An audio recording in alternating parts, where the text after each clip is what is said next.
Last year, Michigan sure checked a lot of boxes. They beat Ohio State for the first time since 2011, first time under Jim Harbaugh. Won their first Big Ten championship in 17 years, since all the way back in 2004. It was also their first trip to the college football playoff. But now, they turn the page, and they become the hunted as they look forward to the 2022 season.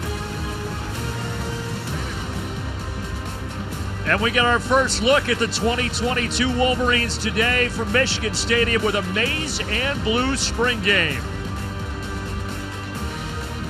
And with that, we welcome you to the broadcast booth, everybody. Brandon Gaudin, pleased to be joined by former Michigan All-American tight end Jake Butt. So much excitement coming off last season, Jake. Normally when you've got a returning starting quarterback like Cade McNamara, you think there's no quarterback controversy. But J.J. McCarthy, although he won't play today, he figures to make it a controversy in the fall. Yeah, Brandon, this was one of the exciting narratives this offseason is who's going to quarterback this Michigan offense. It looks to be Cade McNamara's job to lose as he led this team to a Big Ten championship and a college football playoff berth. We'll get to evaluate his progress through the spring as he works with two new offensive coordinators. But as you said, they're excited about the five-star sophomore in J.J. McCarthy. He won't play today, but he'll be healthy for the fall.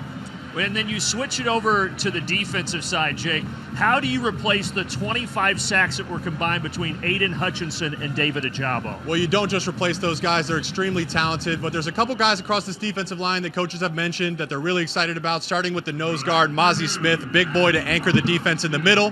Then you got a couple guys coming off the edge. Number 90, Mike Morris. He plays all over the defensive line, looks to generate pressure from multiple positions. And lastly, number 91, Taylor Upshaw. He said he wants to be one of the best players in the country this fall.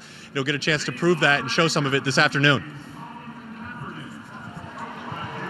Kaepernick helped lead the San Francisco 49ers to consecutive NFC championship games and to Super Bowl 47. Today, he still holds the NFL all-time record for most rushing yards in a game by a quarterback. Please welcome Colin Kaepernick.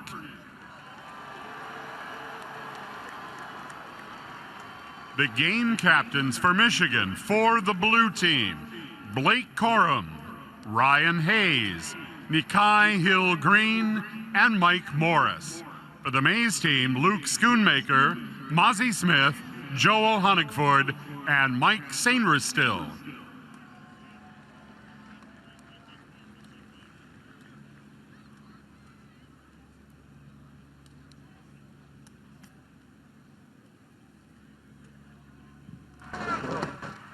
Gentlemen, good afternoon. Who can think of a better place to close out the spring season than a scrimmage here at the Big House?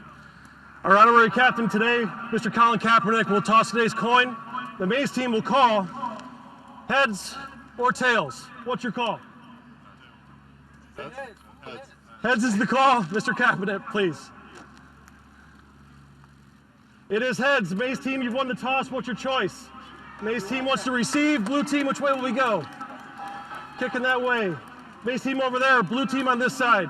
The Maize team won the toss and has elected to receive.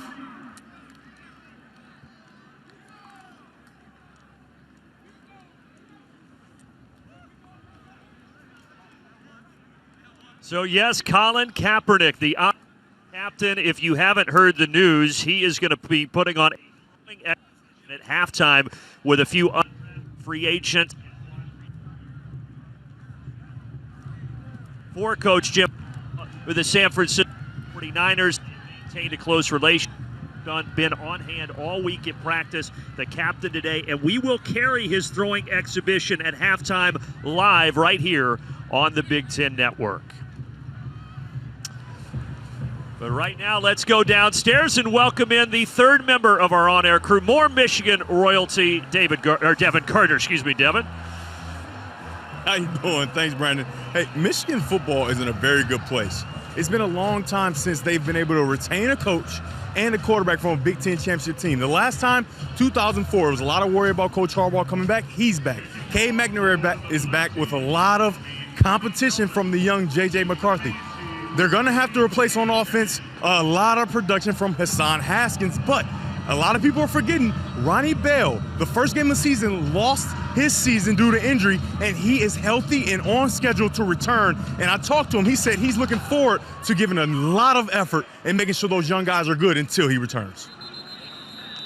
And that will be a huge boon when he does return in the fall. But right now we will get a look at the incumbent starter. There is Cade McNamara. And as we said at the top of the broadcast, he is supposed to play a couple of series for both the Maize and the blue team. Cade McNamara started all 14 last year, third team all Big Ten. And he's the only player, Jake, who will not be live today, meaning they will not tackle number 12. Yeah, we won't see Cade get tackled, but we talked about replacing this pass rush. When the other guys get in, we'll get to see these defensive linemen get after the quarterback a little bit, not just tag off, but finish the job. McNamara, the redshirt junior, and takes the first snap of the spring game and hands it off to Donovan Edwards. Well, Devin told you about the running back position. With Hassan Haskins being gone, there figures to be a lot more work coming up this year for the sophomore from nearby West Bloomfield in Donovan Edwards. Yeah, and he's part of a talented sophomore class. Really saw him come on strong in the Maryland game last year. Catching the ball out of the backfield, we'll get to see more of it today. This time an empty set for McNamara, and the pass is knocked free. He's trying to fit it in there over the middle to Edwards. So Edwards gets the target on the first two plays, 3rd and 11. Now, in a spring game like this, without J.J. McCarthy playing, what really are we looking for from Cade McNamara? Anything in particular? Yeah, just a continuation of what he did throughout the season. Cade's a steady guy. He does all the little things right. And really his character, the way he's handled the quarterback battle last year, completely unselfish. Just want to see his improvement. And you got 2 new offense coordinators, so how is he fitting in with their calls and their schemes? Guiding Michigan to a Big Ten title last year, first since 2004. Going to the air here and a little too much. Trying to get it to Cornelius Johnson, one of the more experienced veteran receivers of this team, but it's incomplete and a quick 3 and out. Now, all these spring games are formatted a little differently. The Michigan spring game this year, 4 12-minute quarters. There will be live kicks, and we're going to see a punt here, but no returns, all fair catches. McNamara 2 series. He's expected to play for each team. And Steve Klinkscale will be the Maize coach, Sharon Moore on the other side for the Blue. And falling down as he went backpedaling, Andrell Anthony, the returning punt returner from a season ago, and that one will go out of bounds inside the 20.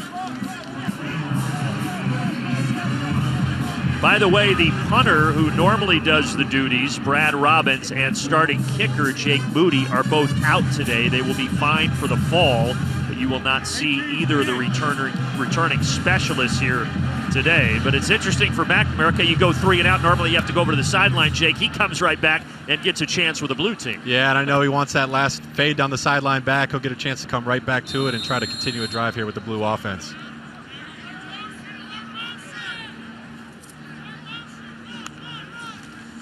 Out of the pistol formation, he's going to hand it off to Blake Corum. There's a familiar face. What a season Corum had last year, and now he is the guy, as we mentioned with Haskins gone to the NFL draft. But when you can build around a tailback like Corum, that's a pretty good thing to look forward to. Yeah, and it's as much the tailback as it is the offensive line right there running behind the left side of the offensive line where they have all 3 starters, Ryan Hayes at left tackle, Trevor Geegan at left guard, and Zach Zinner at center. I know Sharon Moore, the head coach of the blue team, likes to see that. And you think that he drafted those guys intentionally, Sharon Moore? I think so. Those are his guys.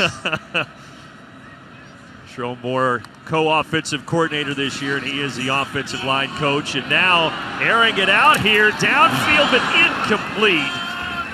Had a chance to fit it in there to Andrell Anthony, but Anthony, who the coaches say is a budding star, could not bring it in. Yep, he's running the big box fade right here. And there's Sainristil right there on defense, converted wide receiver. But Anthony looks to take a big step in this receiver room. Nice job by Sainristil. But, they talk about the depth of this receiver room. One thing I want to see is one guy separate, a go-to guy on 3rd down in critical situations that you can throw the ball to. That looks to be Andrell Anthony. You said big box fade. What's a big box fade? It's a slot fade. So you have the fades on the outside, and then you have your fades from the slot. You have that big box towards the sideline. So you push vertical and fade to the sideline. Now 3rd down and 5, and Wait whistles because they got back to McNamara. And again, he will not be tackled in this game. So some of the quote-unquote sacks, the offensive line may not be too happy with. That one was undeniable. That was a sack all the way. coming off the bottom of your right side of the screen, coming off the slot. Just didn't have enough. Clements, come in! That's about clear as day. That's going to be a sack. Yeah, I mean, Michael Barrett got in there unabated. Fifth-year senior. Henning will take it inside the 45-yard line on the punt from Doman. 44-yard punt, so both teams go 3 and out. Well, the new Big Ten Plus app, powered by Big Ten Network, stream hundreds of live, non-televised events. Next day re-airs. It all adds up to a bigger Big Ten. Download and subscribe today. So both sides kind of getting their feet wet. Early jitters to work out here in the spring game. And now Cade McNamara, who has had a series with each side, will head to the bench, at least momentarily.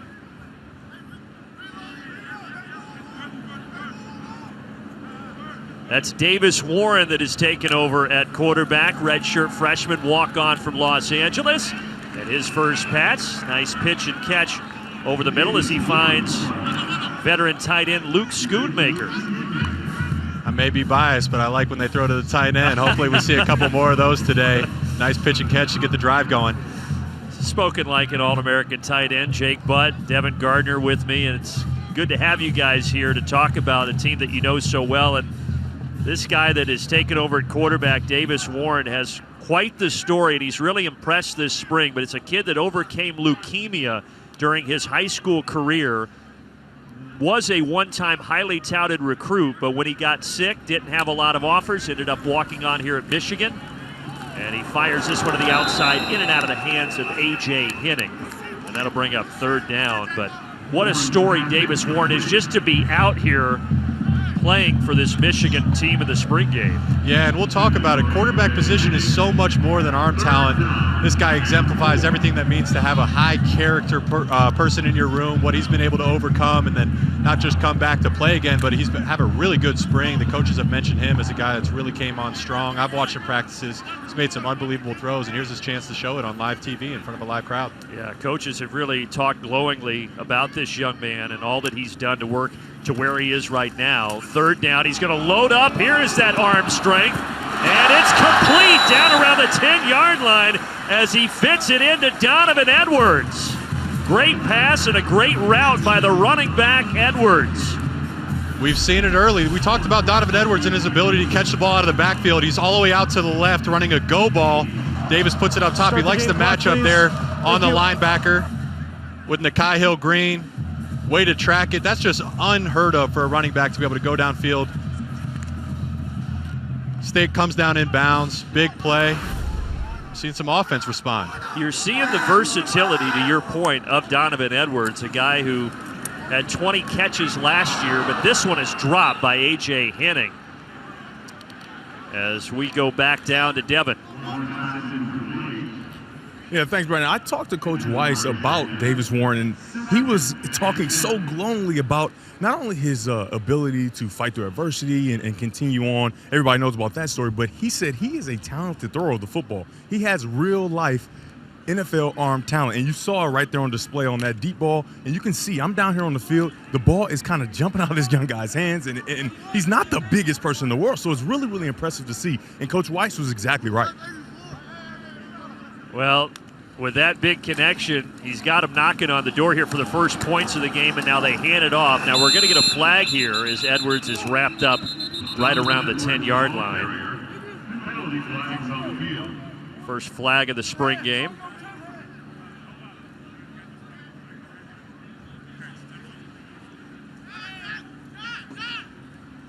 Holding. Offense number 55. 10-yard penalty. 2nd down. And that is on the new Virginia grad transfer at center, Oluwatimi. Got a little handsy here. That's going to be a holding, but I know they're really excited about him. Remington Award finalist. Looks to anchor the heart of that offensive line there at center. Big, strong body, physical, really explosive in the run game.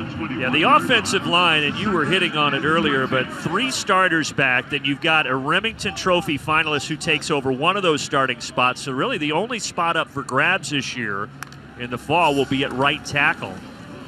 As that pass is rifled over the middle and caught Down to around the 6-yard line, spinning is A.J. Henning. And that'll bring up third down.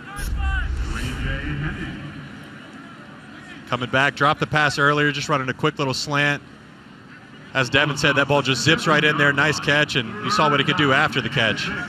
And they're excited about A.J. Henning. They said he's going to have a Deebo Samuel type role. Obviously, you saw him at receiver, catching the ball, running some jet sweeps last year. But he's lined up in the backfield and taking some carries. He looks to be a weapon all across the field this fall. Yeah, think about guys like he and Edwards that can do both. I mean, those are valuable pieces to an offense. Just more ammo in the clip.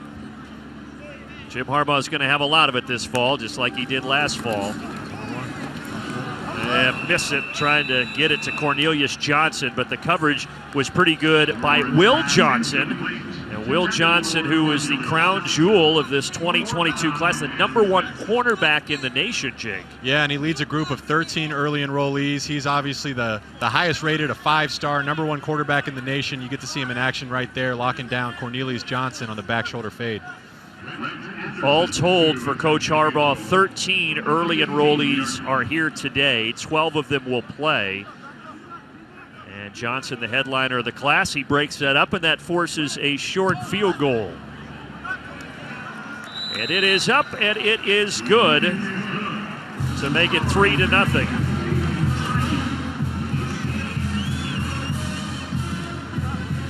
Well, since we've got Devin Gardner and Jake Butt here, we've got to show a flashback of you two guys on the field together.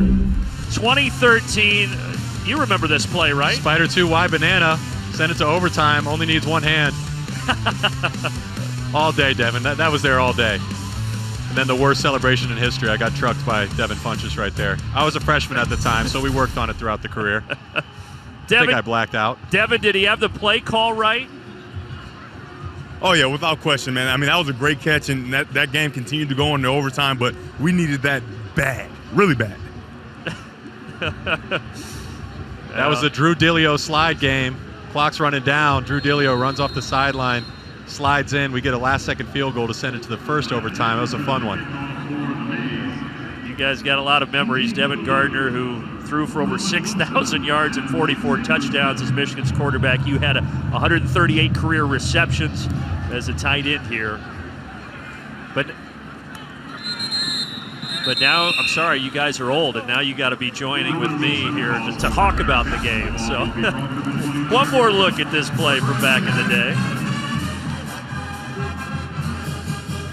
Yeah, that's you were about channeling, as good as it gets, you know.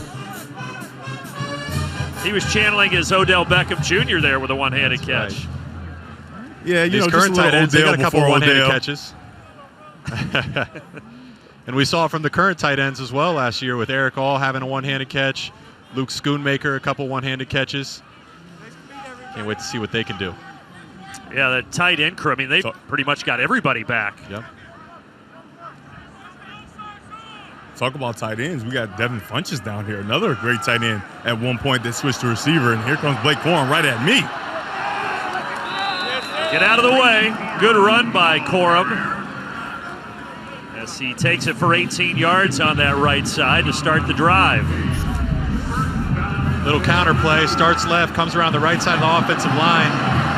Mike Sainristil finds himself a little too far inside, and Blake runs it down the sideline for an explosive gain. So this is the third series for Cade McNamara, as we're told that he would play 2 for each team. So this is his second go-around here with the Blue Squad. Another opportunity for Corum, but this time the defense is ready. Drops it. Hey, Devin, how unique is it, talking about the quarterback position for a guy like Cade McNamara here, to be the incumbent starter but not to be guaranteed his spot in the fall?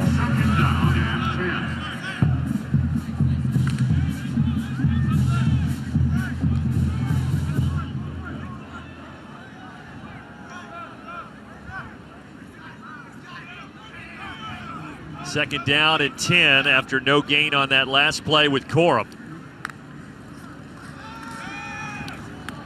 And that one incomplete. Try to get it to Eric All. That'll bring up third down. Devin, go ahead. Yeah, I mean, sitting on the sideline, I mean, it's good to see the energy of everybody around. And for a quarterback to come back after winning the Big Ten championship, it's healthy to have real competition. And he's got a young fire-breathing dragon in J.J. McCarthy, who last year I think helped the team a great deal with his ability to come in and run the read option and get some balls down the field. So I think that a healthy competition is really going to help the Wolverines again in 2022. Well, you're right. I like how you described McCarthy there. I mean, that's a kid that came in key spots in a lot of games last year. Michigan State, Indiana, Ohio State. Played some of the Big Ten title game. As we're going to get a timeout here. Blue team, 30 seconds in length. But it is kind of unique, Jake, because you think about having a quarterback who won a Big Ten championship here for the first time in 2004, but when you got a guy like McCarthy, like Devin said, nothing guaranteed.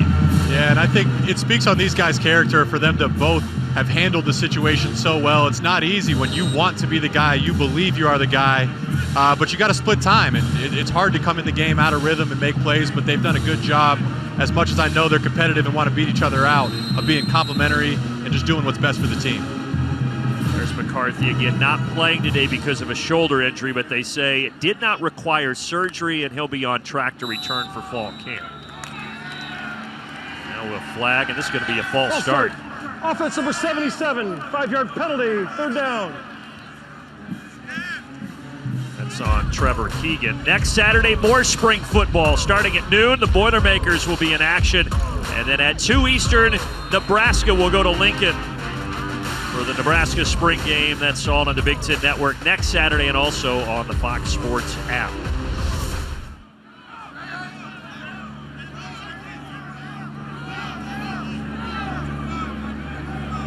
McNamara yet to complete a pass here. 0 for 4. His 5th attempt is complete, dumps it off to Corum. Corum with a nice make a miss and then brought down shy of midfield.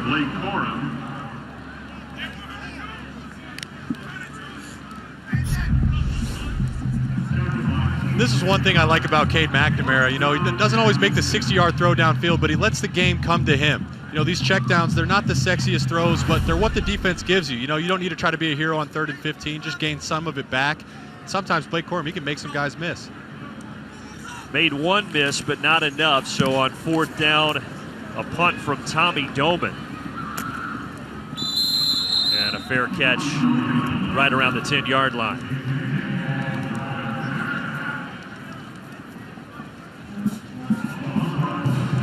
Three series in the books, and it's the Maize team behind a good throw by Devis Warren that set up a field goal. They've got the 3-0 lead.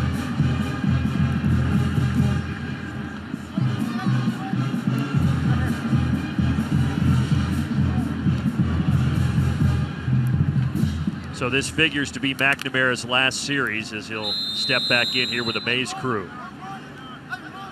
Although nothing's written in stone in the spring games, as you well know with Coach Harbaugh. Anything can change. It's all on the table. Swinging it out, there's Henning again. And he's going to be brought down right around the original line of scrimmage.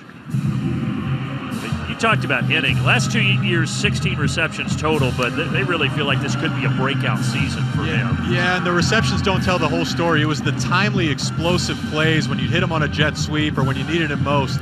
Well-blocked plays, and with the ball in his hands, you know, he makes things happen, and those things matter throughout the game. The junior this year, Henning. A lot of guys, everything got mixed up because of the COVID year when getting the extra year of eligibility and some guys redshirting, but Henning will be a junior from Frankfort, Illinois. And here's the other talented playmaker we were discussing, Donovan Edwards. They got Sainer still playing offense now. He looks to play all 3 phases.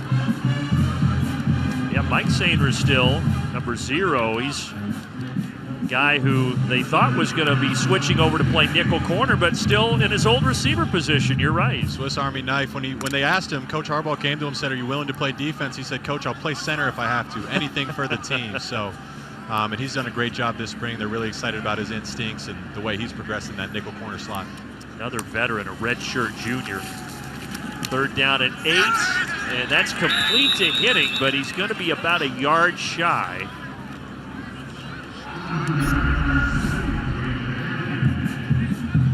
It'll be 4th and 1. They've come back again to this little slant route. Nice catch going down to get it. Just going to be a yard short. It's a spring game. I was going to say go for it, but they try to simulate real life here, right? So they're going to bring on the punting crew. A little too backed up. It's early in the game. Yeah, if you're at the 40, Don't need to press it. Yeah. Rhett Anderson, second-year grad transfer from Hampton-Sydney, a Division III school in Virginia. He will boot it away. Fair caught at the 41.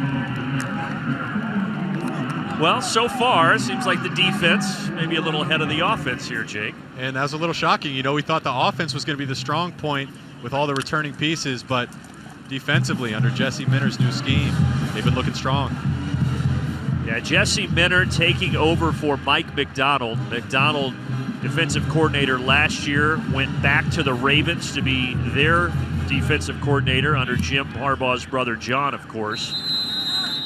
Jesse Minter was at Vanderbilt last year, but prior to that, he was also on the Ravens staff, so there's a lot of familiarity here with the scheme and what they want to do defensively.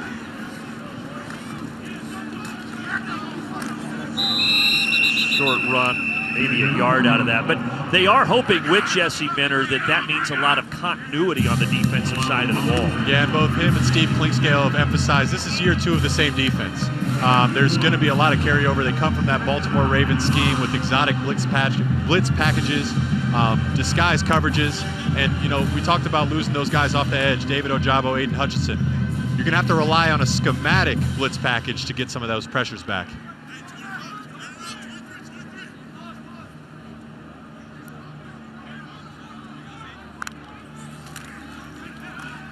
Swinging it out to Roman Wilson. So many veteran tight ends. Wilson is another one that'll bring up 3rd down. Now, if you weren't with us at the top of the show, Colin Kaepernick is the honorary captain. His former coach with the 49ers, Jim Harbaugh, chatting with him. They've spent all week together. Colin Kaepernick's been here discussing things with the team, talking to them, giving them motivational speeches, and Colin Kaepernick will be throwing. It'll be a throwing exhibition that we will carry live at halftime of the spring game here to some undrafted free agent receivers and some retired wide receivers. And he wants to show what he can do at 34 years of age as the official gets knocked over around the 43-yard line. But Colin Kaepernick will be showing what he can do here at halftime, so we'll stay tuned for that. You got the Blue offense. The head coach is offensive line coach and run game coordinator Sharon Moore. We kind of predicted it. He might be heavy run going into this game as he tries to vouch for some more runs in the playbook come this fall for Coach Harbaugh. Nice scheme, nice run by Blake Corum to move the chains on 3rd down. Blake Corum, the junior from Marshall, Virginia, who averaged almost 7 yards a carry last year, and they're going to hand it to him again. Not as much there this time as he's brought down at the 40. Well, last year the talk was how Jim Harbaugh went back to that power run game, right? And it obviously worked with Corum and Haskins. This Michigan team ran for over 3,000 yards a season ago. And that's Jim Harbaugh's MO, is he wants to run the ball. But I thought last year they did a good job of modernizing it. They used jet sweeps, reverses, inside zone, outside zone. And it obviously paid off with their success down the stretch. The #1 rushing attack in the Big Ten. Could this be a double pass? Eric All, the tight end. Oh, he's showing he's got the arm as he flips it downfield and completes it to another tight end in Colston Loveland. Brandon, I was born for this moment. Tight end to tight end on the double pass. Sharon Moore said he had some tricks up his sleeve. Here you go, Eric All out wide. Bowman hits him behind the line. Colston Loveland sneaks behind the defense. Eric All. Nice tight spiral, way to come down with the Colston. How about that? Colston Loveland, by the way, is one of the true freshman early enrollees, the #1 ranked player in the state of Idaho. I bet when they recruited him, they didn't tell him his first catch that he'd ever have in a Michigan uniform was going to be from another tight end. Yeah, and I'm a big fan of this kid. I myself was an early enrollee tight end. It's a lot to handle. All your friends are still in high school, and here you are at Michigan taking University of Michigan level classes, trying to learn a college playbook and compete for a role. That's a good start to the young man's career. Now, Jim Harbaugh, has he tried to put some things on tape here for other teams to think about in the fall? You know, with Jim, he's always scheming for something, so I'd say anything's on the table. Well, worked out pretty well. Second down and goal. Here's likely the last play of the quarter. And the defense standing them up. A few yards shy. 12-minute quarters in the spring game, and the first one in the books. Blue team knocking on the door, down 3-0. It's the end of the first quarter. Start of the second quarter, you see the Aiden Hutchinson jersey there. Well, coming this fall, the big story is going to do a feature on Aiden Hutchinson behind the scenes. And here's a short clip of it when Aiden arrived home in Michigan following the NFL Combine in early March. It's great being home. It's a big sigh of relief. I had a very successful Combine, so now it's good to be back and just chill for a little bit before the draft. The big story that'll be this fall featuring Aiden Hutchinson. By then, we will know where he has gone in the NFL draft and figures to be one of the certainly top picks in the NFL draft. Yep, and Michigan fans got to be excited about that, what he meant for this team last year and how he helped them rise up against Ohio State for the first time. He had a program record 14 sacks last season. Handoff up the middle, and there is our first touchdown of the spring game as the blue team gets across the chalk to take the lead. Tavier Dunlap, the redshirt freshman, from a couple yards out. That's one way to celebrate. Sharon Moore, look at his chops. A lot of push by the inside of that offensive line there. Tavier Dunlap does the rest, just runs it right down the gut. And he'll be competing alongside Leon Franklin for that third running back spot behind Blake Corum and Donovan Edwards. Yeah, he's a good-sized back, 222 pounds, so could he take some of those carries that Haskins had last year? I think yes, right? Yeah. It's running back by committee. You're going to need a group of guys. It's a physical game. You never know when someone's going to get banged up and another man needs to step up. That's how we got introduced to Donovan Edwards last year. You want to have a deep running back room. It's always a good problem to have too much talent. Yeah, for sure. Dunlap with a 3-yard touchdown run. The defense, we mentioned with Aiden Hutchinson, where will he be drafted? Here are the defensive first-round picks since 2017. Now, the unfortunate thing for David Ajabo is he injured himself while he was gearing up for the draft, but he and Daxton Hill also with an opportunity. Yeah, and that was tough to watch with David. I know all too well about a pre-draft injury, but that man's character and what he's already been able to overcome in his life, this is only being his 5th year playing football, the trajectory he's on, he'll bounce back from that, and he'll be a weapon for whatever team decides to choose him. Talked about Hutchinson with 14 sacks last year, Ajabo with 11.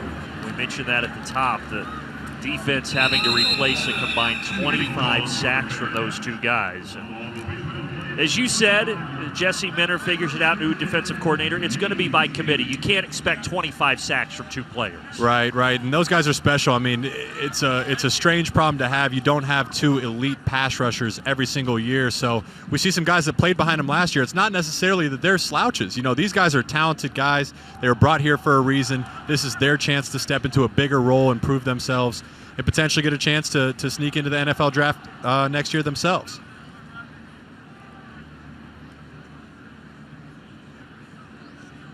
Maize takes over. Cade McNamara, the starting quarterback, his day, if it goes to the form that Jim Harbaugh said it would, he's already played 4 series, so he likely will be done. As they go to the ground here.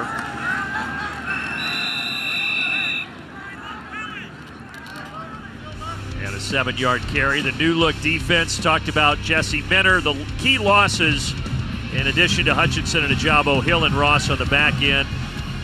So only 2 of 9 Wolverines with 2+ sacks returned, but those numbers figure to change this year. Is there going to be a flag here? No, they're going to say he just tripped, as Cornelius Johnson was the intended target. And we go back down to Devin Gardner. Hey, I'm here with Big Ten champion quarterback Cade McNamara. Now, Cade, how good does it feel to finally be back out here in the big house playing football again? Feels great, and I don't think there could have been a better day to play football. And this is beautiful Michigan weather here. It's exciting. Kind of a little bummed out that I'm not on a team to start talking that smack, but I know the boys love it, and this is an awesome thing that we do every year. Well, yeah, Cade, it's good for you because you're playing football, but for me, I'm standing on the side. It's not that great. So, you got the hot dogs, you got the steaks on the line. How does it feel just being on the sideline and you can't really affect it either way? I mean, it sucks. I mean, that's the best part about playing quarterback is affecting the game and doing your job, but I guess it's in the hands now of Davis Warren and Alan Bowman for the showdown of the Chop House Steaks. Now, moving forward to this year, you got a quarterback room. We see Davis Warren out there slinging it around. Obviously, everybody knows about J.J. McCarthy and you. How good is it to have so much competition in a room and make the team better? I think it's really good. I think, when watching film and going through practice, all of us are able to work off each other really well, and we're able to teach each other and learn different things from one another. And I think it's just overall good, for the team and for the offense. How's it been having Colin Kaepernick around? It's been sweet. I mean, I grew up watching Coach Harbaugh at the 49ers and obviously watching Cap. And, he's a tremendous player, and he can definitely sling it. I've seen him throw it around. He can still rip that thing. Well, thanks a lot. Enjoy your inability to affect the game. Appreciate it. Thank you. Back to you guys. Yeah, thanks, Devin. And Cade very familiar with Colin Kaepernick because Cade is from Reno, Nevada, and, of course, Colin played his college ball there. By the way, you and Devin keep talking about steaks and hot dogs. What exactly are we talking about? What is it? What are they playing for here today? So everything's a competition with Jim Harbaugh. There is steaks on the line, literally and figuratively. The winning team gets steaks from the best steakhouse in town, the Chop House, and the losing team has to eat hot dogs. Not that hot dogs are a bad thing. I enjoy a nice ballpark dog, but if I had my choice, I'll take a steak, and this is an explosive run down the sideline. And taking it, very good carry. All the way down across the 50 for a 20-yard gain. Khalil Mullings. Yeah, that's Khalil playing Mullings. Both sides. He's a linebacker. Playing both sides. So maybe he's thrown his name in the hat for that third running back position. That's a nice-looking run. Second time they've given him the ball, and that was a position change that we weren't privy to. We didn't know that Mullings, the linebacker, was going to be playing running back. He looks good. Not just a power back either, like you'd expect. Nice little dip to the outside. Yeah, Mullings, a junior from Massachusetts. 19 games on the defensive side. He's never played offense in his career until today. And there's Cornelius Johnson. Another experienced wide receiver with 59 career catches. And they think Johnson certainly has NFL potential. Yeah, he does. And, he's one of the leaders in this group, being a veteran. He's been around for a while, him and Ronnie Bell, helping bring up some of these younger guys. Had a really good game against Wisconsin last year with 2 touchdowns. Looks again to be one of those guys to separate, one of the guys that coaches can count on in critical situations. Nice catch there. There's a lot of young guys coming in at wide receiver, but boy, it's going to be tough to overtake a lot of these veterans that are back.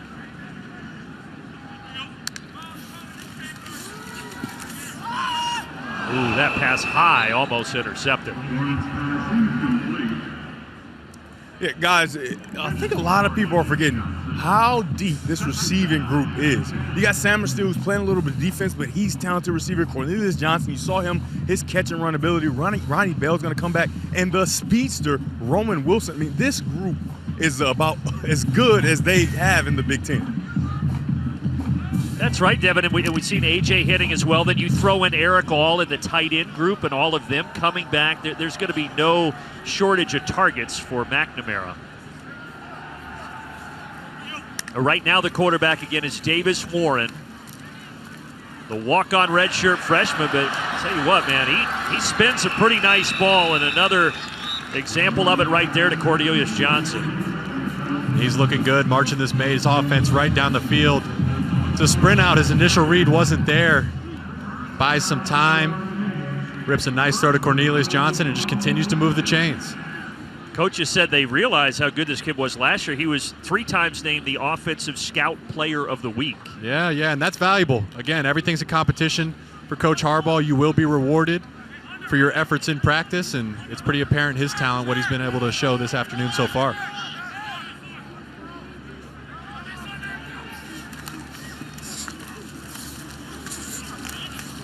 Handoff, not a ton there, trying to stay upright. They're going to let the play continue. Leon Franklin, senior from Southfield, Michigan, nearby with his first carry of the spring game. It's just great to see these guys out here playing football, tackling, competing. You can tell how bad some of these guys want it. I mean, they're teammates, but they're competing against one another out here. Well, steaks and hot dogs. Do you remember what was at stake when you played in the spring game? I think it might have been something similar. I can't quite remember. Bragging rights for sure. And the teams got drafted by the respective coaches, so that's how all this got done. It wasn't overly scripted by Harbaugh. He let the two coaches draft their teams. Devin, did you have anything on the line during your spring games here?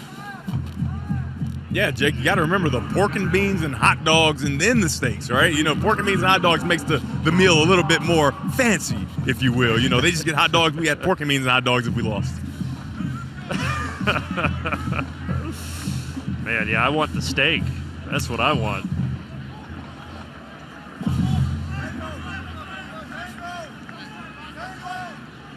Well, the blue right now is leading, but Maize on 3rd and goal here, trying to reclaim the lead. Davis Warren swings it out. Looked like a dangerous pass, and now it's dropped. And Johnson picks it up. And if this is live, he gets in for a touchdown. Mullings coughed it up. But Cornelius Johnson is Johnny on the spot, and he gives the Maize team the lead.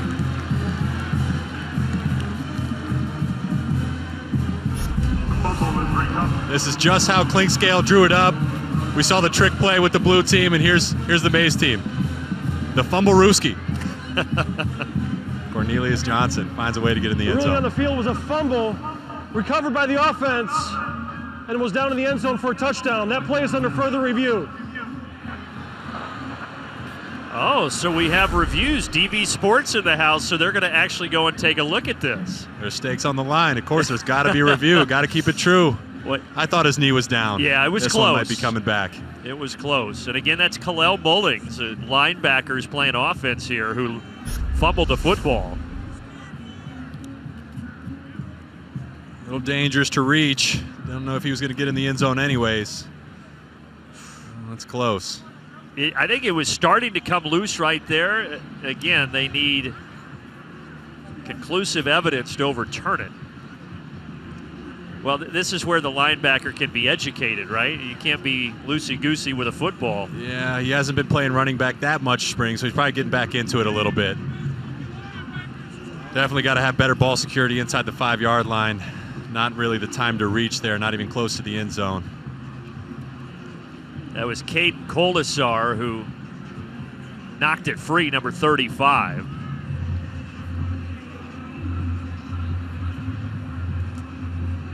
That's tough. We'll see what they say. Might have dodged a bullet.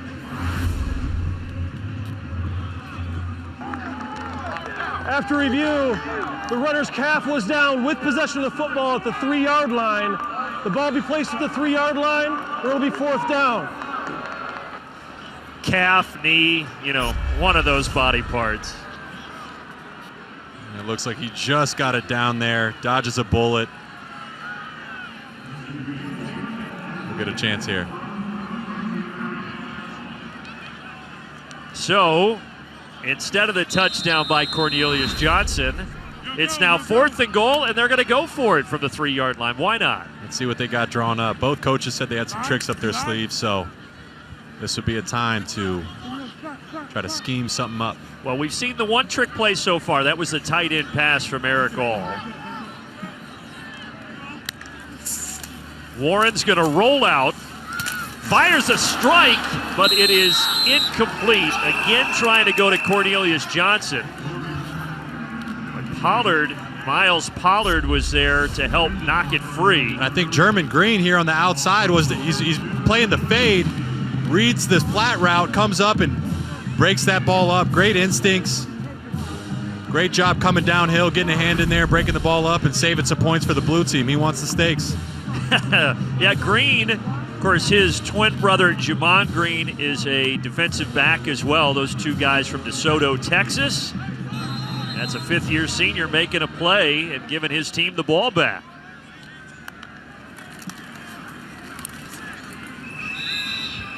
They started trying to get a little room. They'll get only a yard there, second down. Well, the USFL is back.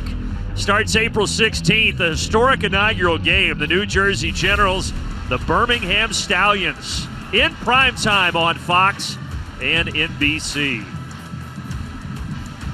And by the way, the number 1 pick in the USFL draft was former Michigan Wolverine quarterback Shea Patterson. He's going to be playing with the Michigan Panthers. Pretty cool. Yeah, staying home in Michigan. I know Michigan fans got to be excited to see that. And football fans, if we could watch football year-round, I think a lot of us would.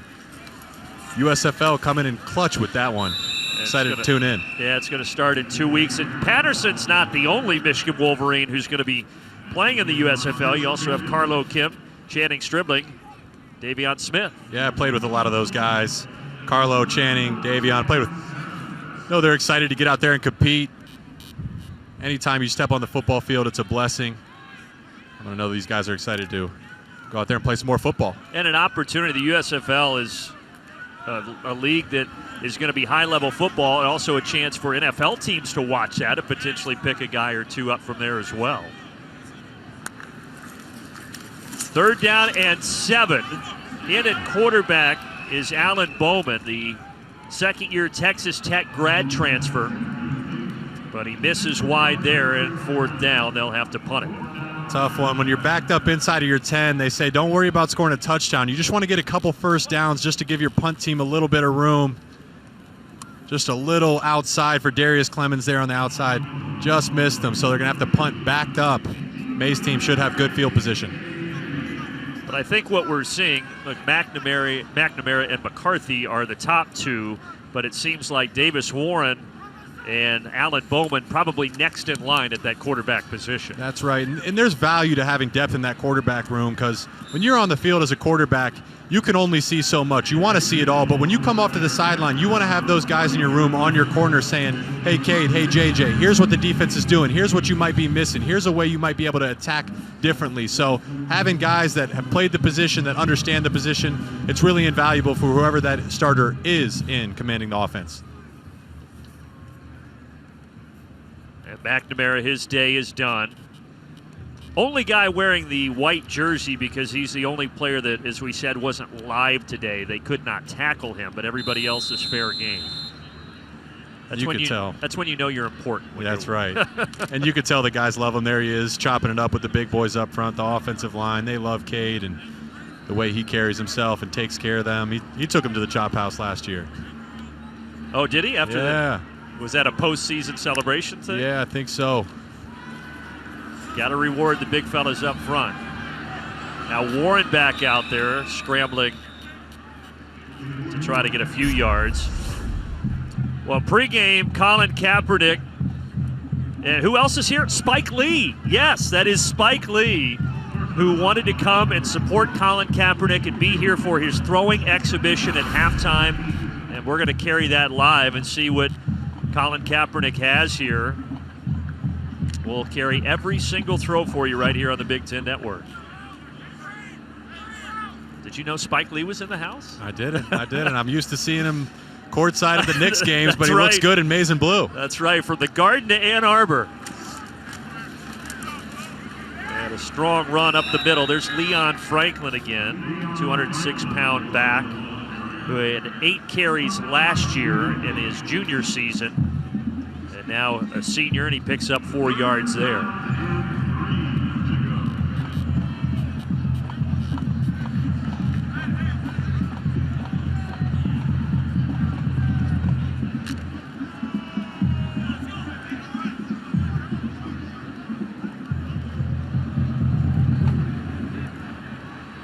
There's Sainer still in on offense again. Yeah, he goes in motion.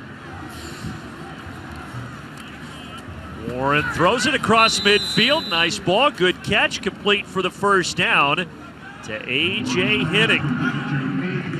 Henning, who we talked about, top target a couple of years ago in the 2020 class. Could have gone anywhere. Highly recruited. And now in his junior season next year here in Ann Arbor.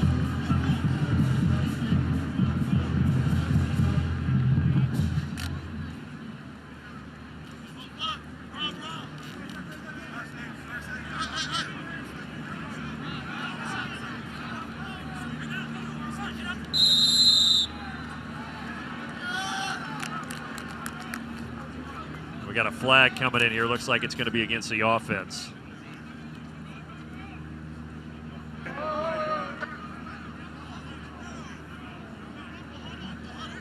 It's the only time Jim Harbaugh can have this access with the officials. For 12 players on the field.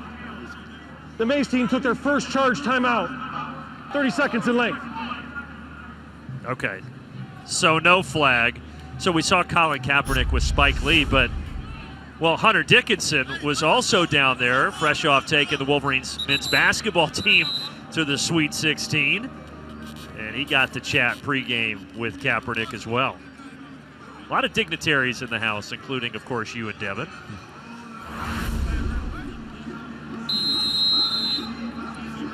And Colin Kaepernick and Jim Harbaugh have remained close ever since they were together with the 49ers. Of course, Kaepernick was a quarterback when they went to Super Bowl 47 and lost to Jim's brother John and the Baltimore Ravens. Popped in front here to A.J. Henning. And Henning taking the gang of tacklers to the 42. There it is, doing a little bit of everything, catching the passes, coming in motion, lining up in the backfield. Again, they said they want to use him like Deebo Samuel. Let's put a little bit of that on display this afternoon. Have you seen anything that is too different from what we saw last year with these new coordinators? It's hard to say. It's a spring game. They're not going to get too deep into their playbook. But it looks to be what the coach has been saying. It's a carryover of their philosophies on both sides of the ball from last season.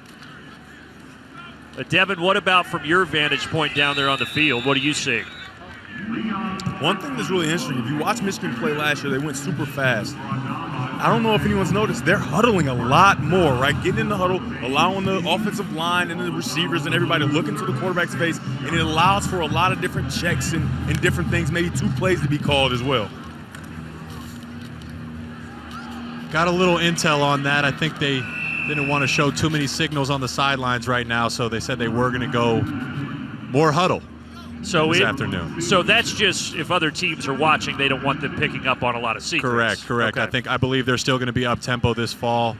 Just wanted to slow it down a little bit. And, you got a lot of younger guys, too, which helps them. Get in the huddle, let the quarterback get everybody lined up. I think you'll still see some of that tempo offense come fall. But does it also help when you have guys stepping into that coordinator role? I mean, they're calling plays for the first time in their careers as well. It helps everybody, yeah. And Sharon Moore was the co-offensive coordinator last year. But for both these guys, just getting a rhythm. Run to the outside, and Leon Franklin is chased out of bounds. Yeah, Sharon Moore, as we said, he was the co-OC. But Josh Gaddis was calling the plays. He left to be the OC for the Miami Hurricanes. So it's going to be Sharon Moore, and as we talked about, Matt Weiss, he'll be the pass game coordinator. Yeah, and I think one thing you got to be excited about, we touched on it earlier, is this offensive line. When you have 5 big boys up front, that's going to solve a lot of problems. And I asked Sharon, last year they were the Joe Moore award-winning offensive line for the best line in the nation. Said you had 5 individuals playing as one unit. They were all on the same page, and that allowed him to generate a lot of holes up front. Said he's excited about Olu Oluwatimi there in the middle to get everybody directed and on the same page. And there he is. There's Olu. Road grading. Generating a nice hole for Leon Franklin. The knife right down the middle of that Michigan blue defense. A big number 55, 32 consecutive starts for Virginia, and he replaces Andrew Vastardis at center. Those are some pretty big shoes to fill. Absolutely, and that's what, when I asked Sharon Moore about that, he said Andrew Vastardis was the key piece of that offensive line. He was the one that gelled them and allowed those 5 individuals to play as one unit. Usually when you're the center, you're getting the mic call, you're getting the calls to the guards and the tackles, getting everybody on the same page. He expects nothing less from Olu Oluwatimi. They're trying to run behind that offensive line again. Leon Franklin getting a lot of action here in the second quarter. Final minute here of the first half.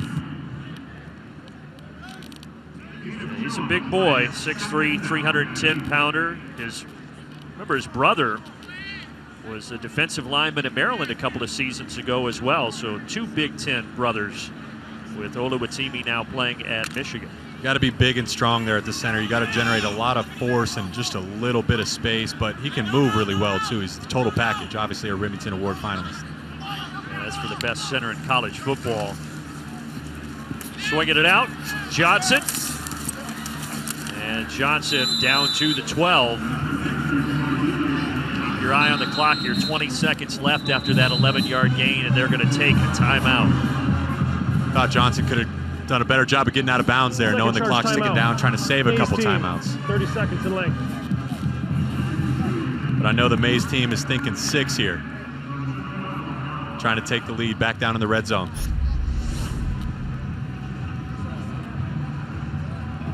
Clock's ticking, under 30 seconds left. Johnson, chance to just knife out of bounds there, save the timeouts. Yeah, that's one where if this is the Ohio State game at the end of the season, Jim Harbaugh's probably not very happy, right? Yeah, you might be getting pulled off to the sideline if that happens, but it's spring ball. We're still trying to iron out some of the wrinkles. There is Jim Harbaugh, who will be coming up on his 8th season, signed a new 5-year contract through 2026. And there's Colin Kaepernick coming out. He will be putting on the throwing exhibition here at halftime. He still has hopes and designs to try to get back to the NFL, a league in which he hasn't played since 2016, and wants to showcase what he can do here at intermission and having the platform at Michigan Stadium.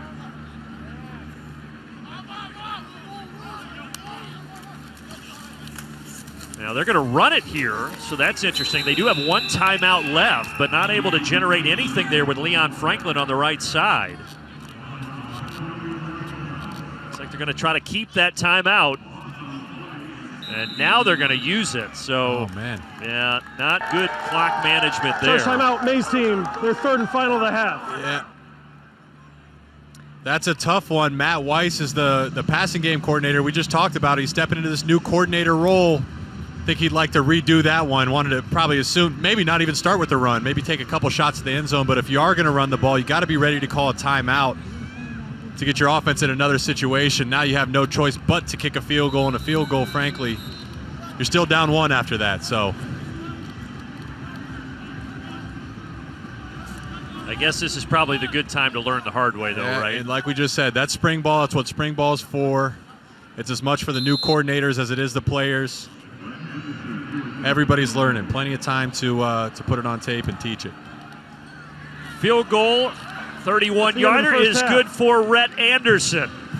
So they do get 3 out of it to bring him within 1. And Colin Kaepernick will be putting on a throwing exhibition when we get back to Michigan Stadium.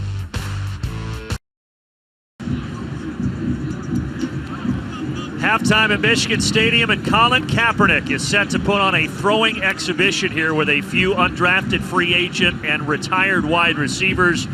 As we mentioned, Kaepernick, of course, played for Jim Harbaugh in San Francisco from 2011 to 14, led them to Super Bowl 47. He's been on hand all week. He spoke to the team on Wednesday, and now the 34-year-old quarterback, who has not been picked up by an NFL team since being released by the 49ers in 2016, is having an opportunity and a stage here to show what he can still do. And, you know, Devin, I'm curious, you're a former quarterback. These are routes against air, which means no defense. What kind of things should we be looking for here from Colin Kaepernick? Yeah, when you're a quarterback, this is how you always start. You start with sticks and quick outs and hitches to make sure you get lathered up and see the ball caught, see the ball going through the hands.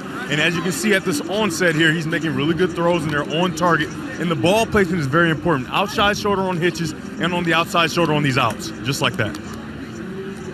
Okay, and Colin does have his own camera crew here documenting all of this behind him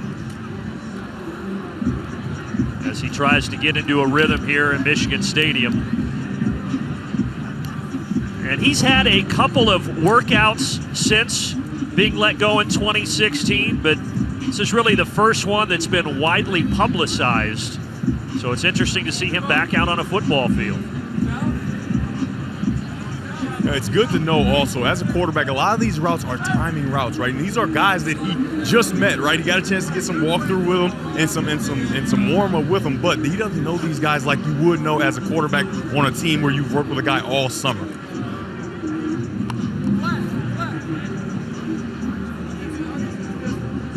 Yeah, so Devin, I mean, I would think that makes things a little challenging versus having guys that you've thrown to for several years and are in a rhythm with, right? Oh, yeah, without question. That's the tough part about it. And the fact that he's putting these balls all on the money with these guys who he doesn't know, right? You don't know their speed. You don't know what type of tempo they run their routes with. And he's still very, very accurate. That's important to note. right, let's listen in and watch Colin Kaepernick do his thing here.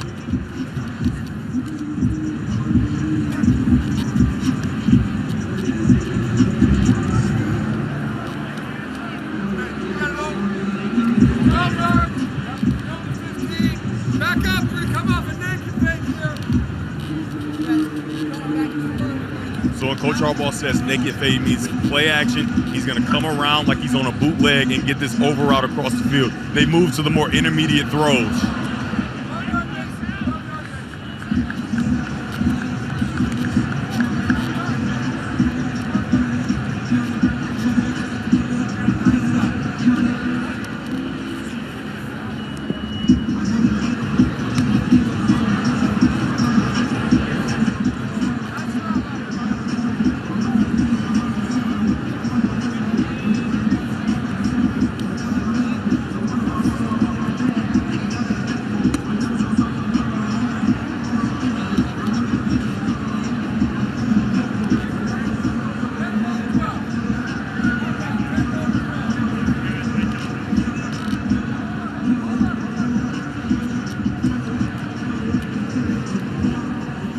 Coach Harbaugh moving the split down is very important when you run these routes, especially out-breaking routes and even curls like you see here. But these outs have to be, the split has to be perfect, because if he doesn't have the split, he doesn't have enough space to throw the ball outside.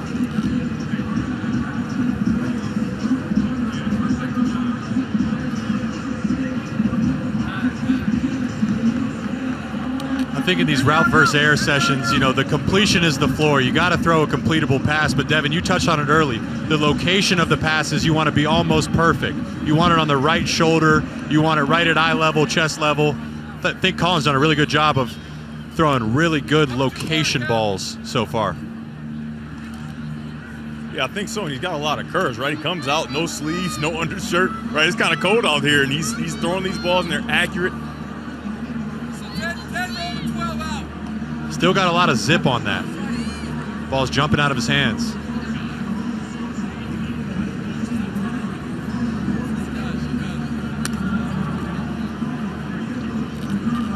Got a 20-yard run back. 20-yard run back. Keep right, keep left. It's up. He's rolling out. He's rolling out. So if I heard correctly, this is a 20-yard comeback, right? It's a big comeback, running that 20 yards. Sticking his foot in the ground and racing to the sideline. He's going to get off play action. It's a big-time throw.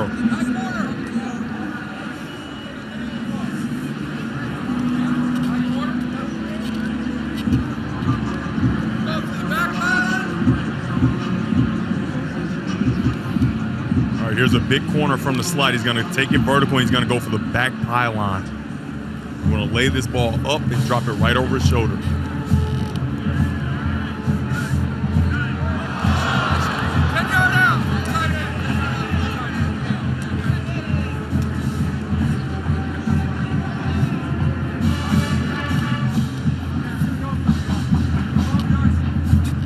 That out's a really nice throw, but that corner route is really nice too. Obviously, you love to see it caught, but you can't catch it for him.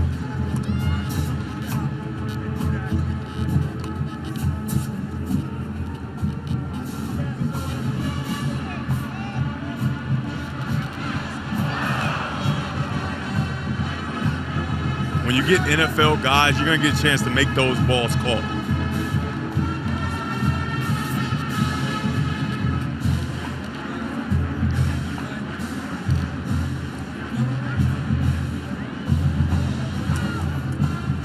It seems like Coach Harbaugh is really orchestrating how all of this is going. I mean, who better to do it? A coach who played quarterback in the league and knows how to write a script. He's doing a good job of keeping Colin Kaepernick in his comfort zone.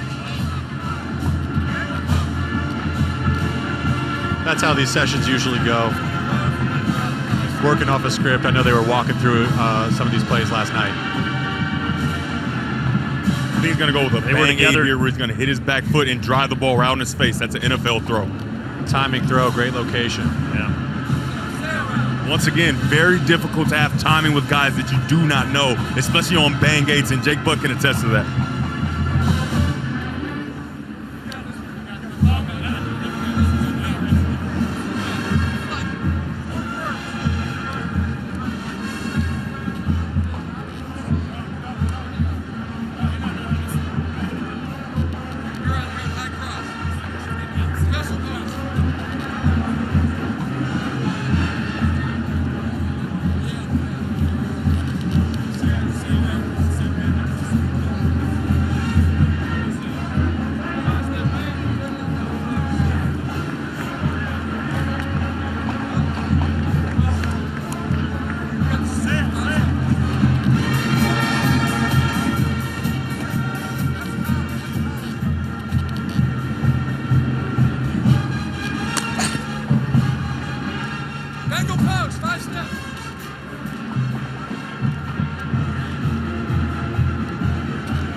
Again, if you're just tuning in, it's a throwing exhibition here with Colin Kaepernick at halftime of the Michigan spring game.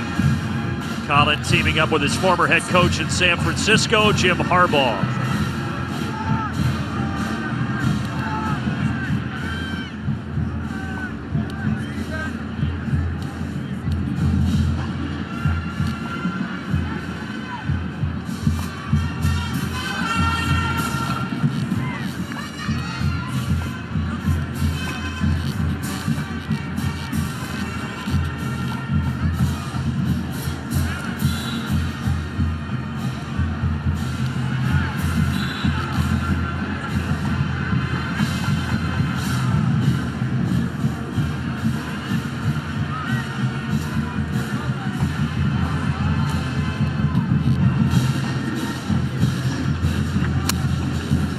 They're going to go with a big post or a deep throw here, Colin.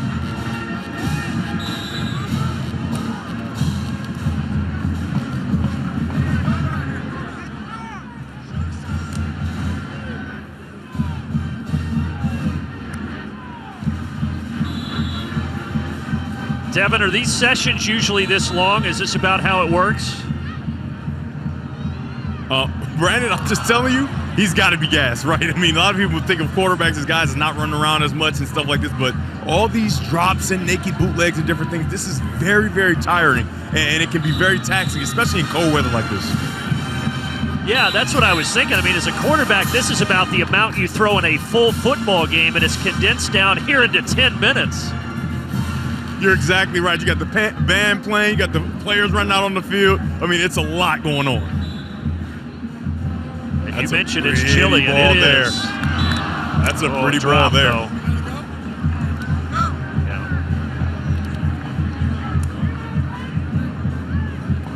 Yeah, you said it, though. When these receivers drop him, obviously, not his fault. He can't catch him as well.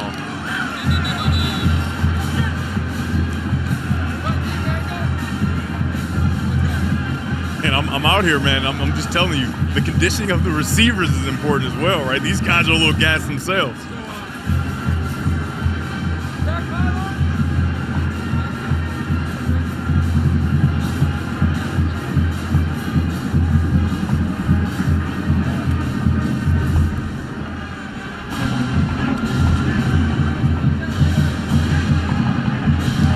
What a throw. It's a really nice ball.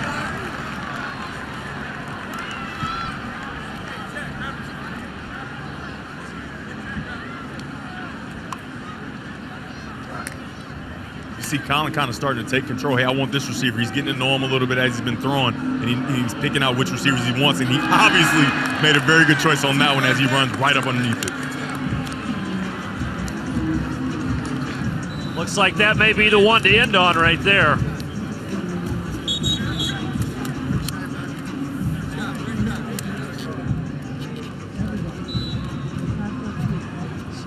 Colin Kaepernick, the throwing exhibition here, about 15 minutes of continual throws in 40-degree weather. And he's going to be joined here in a second by Devin.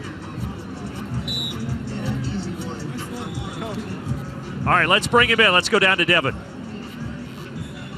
How about that, man? It's cold out here. You coming out, and I'm telling them, hey, it's very tough doing all these throws. How do you feel? Good, good. You know, this is first time back in the cold like this in a while, but feels great to be out here. You know, moved at a fast pace to be able to fit everything in, or try to fit everything in. Yeah. It was great to be able to get out here, work with the receivers. You know, we had some of them today. This is our first time running together, or we got a prep day yesterday. So overall, felt great. excited to be out here. How much prouder you feel with that your actions in 2016 have allowed for groups like the Wolverines Against Racism that have sponsored this event to be able to be that type of group? It's incredible. I mean, I got to meet with Abigail and Bree from Wolverines Against Racism, a bunch of other incredible women that are leading the charge on that front. And to be able to see different groups like that manifest to help push us forward and build a better future, I mean, it's amazing to be able to see things like that come to fruition. You talk about your first time in the cold in a long time, and you've been on some very big stages, obviously Super Bowl being one of them, but this is the biggest stage you've been on live. What do you hope to accomplish from getting a chance to go out and put your skills on display? A shot, just a chance, an opportunity. You know, a lot of what we've heard is, oh, you haven't played in 5 years, can you still play? Wanted to come out. It's part of the reason we've been doing all of the workouts publicly, releasing them publicly. And, you know, Coach Harbaugh, Michigan, the Wolverines Against Racism allowed this to happen today. So grateful that, you know, this is an opportunity that can lead to that next step and hopefully crack that door open so I can run through it. You got a chance to talk to the team. What was your message to them? More than anything, compete. You know, I think throughout my career, throughout my life, that's been something that's helped me push forward every day is how do I make sure I'm getting a little bit better every day? Whether it's on the football field, whether it's things that endeavors in life, how do I improve myself, better myself every day and approach it as a competition? You know, as an athlete, that's something that's ingrained in you is, all right, let's get better, let's push, and how far can we push? So, you know, they have a great group of young men out here. Being around them this week, you get to see their energy, you get to see their spirit, their drive. Yeah, a great team out here, led by a phenomenal coach. So I think 2022 is looking bright for them. Absolutely. Thanks a lot. It's been a pleasure. Appreciate it. Thank you. Back to you guys.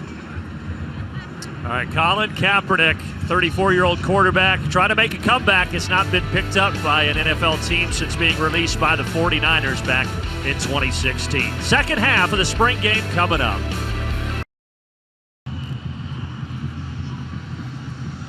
Now, Colin Kaepernick put on the throwing exhibition. Now he'll stay and enjoy the second half. Spring game here at Michigan, 7-6 at intermission. Back in the booth, Brandon Gaunt and Jake Butt. You know, in the first half, we did see some good offensive plays, but it seems like the defense may be a little bit ahead of the offense. Yeah, we got to see, you know, first time watching football in a while, we got to see a little bit from both sides and both teams. Got to see Cade McNamara lead the offense. Davis Warren did a great job, but defensively, guys stepped up, and I think that was the big missing piece is who's going to step up on the defense. Yeah, with those 25 sacks, especially up front loss from last year, and Aiden Hutchinson and David Ajabo. Jim Harbaugh was curious to see that defense, and they made some nice plays there through the first two quarters. And the blue team with a 7-6 lead will receive it. All kickoffs are fair caught, just like the punts, so no return.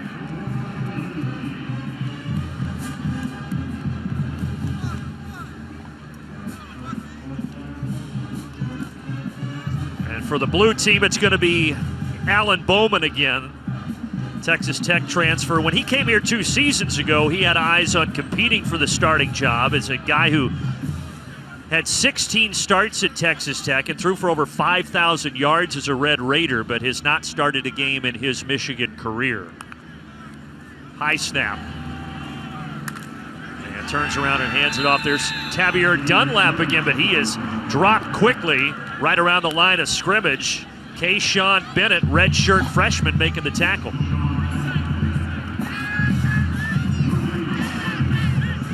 And you're competing against yourself in a spring game, so you don't want one side to be too dominant. You want a little back and forth. You want to throw a punch and then see the other team throw a counter punch.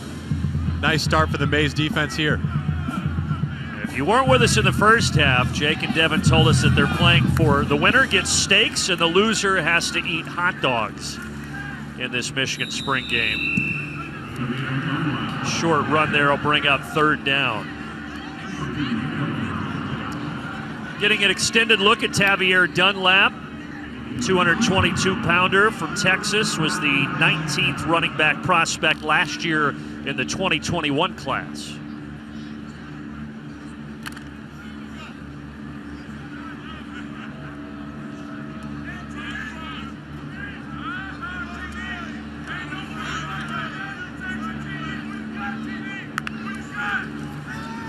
Bowman on 3rd and 7, steps up and he's dropped. And a sack.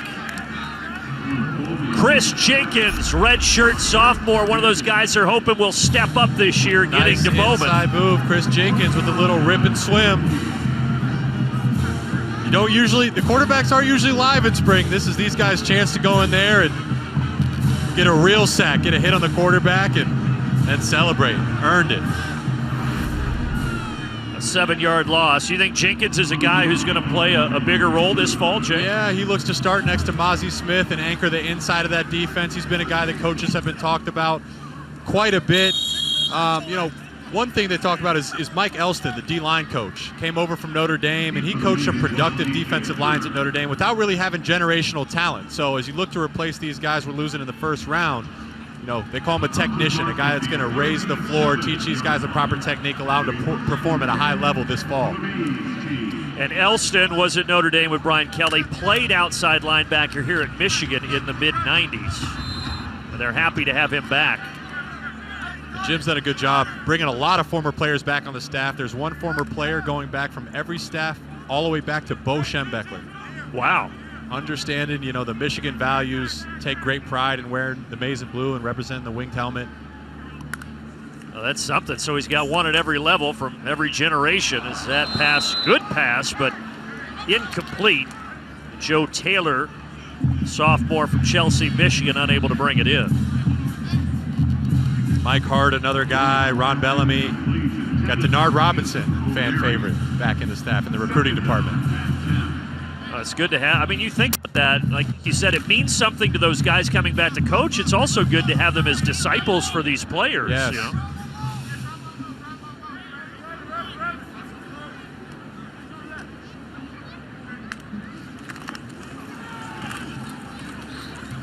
Between the tackles, but nothing doing.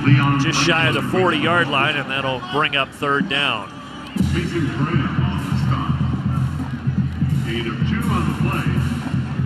But for Jim Harbaugh, what a difference a year makes, right? I mean, after 2020, you renegotiated his contract, salary gets cut.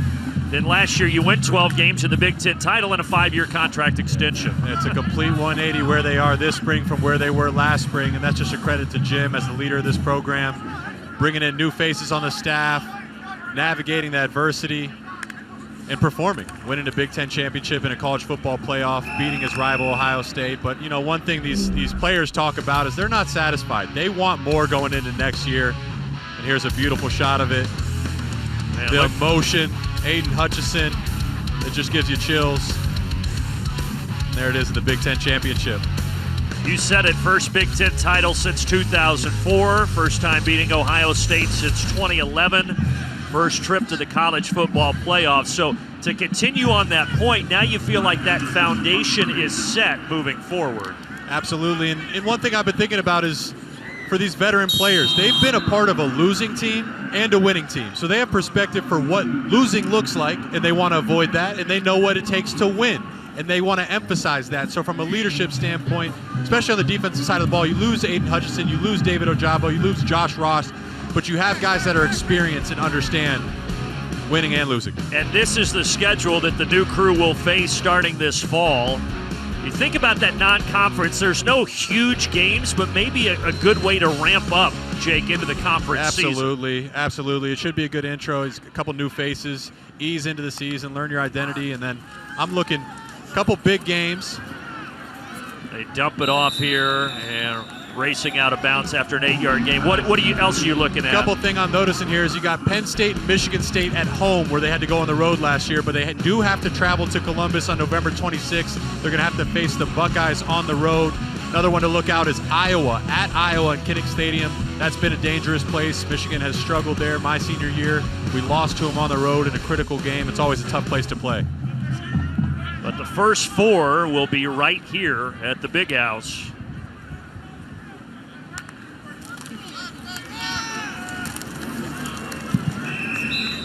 Short gain should be enough for the first. I really think you bring up a great point, though. These guys tasting that 2-4 season, they saw the lowest of lows to the highest of highs, and now they want to keep it at the highest of highs. Yeah, in fact, even raise the bar more. You know, guys understand that season was far from perfect. They left some meat on the bone. Michigan State on the road, that was one they knew they really should have had. They felt they outplayed them and lost it down the stretch. So guys are not satisfied. They're not complacent. Tight end Joel Honigford, he talked about, hey, I'm not sitting up here as a national champion, so there's still a lot of work to do.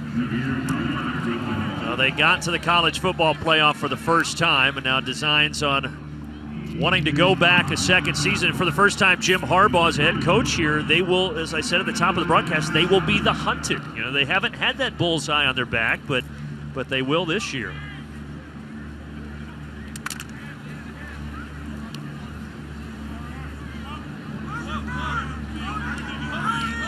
Second down and 7.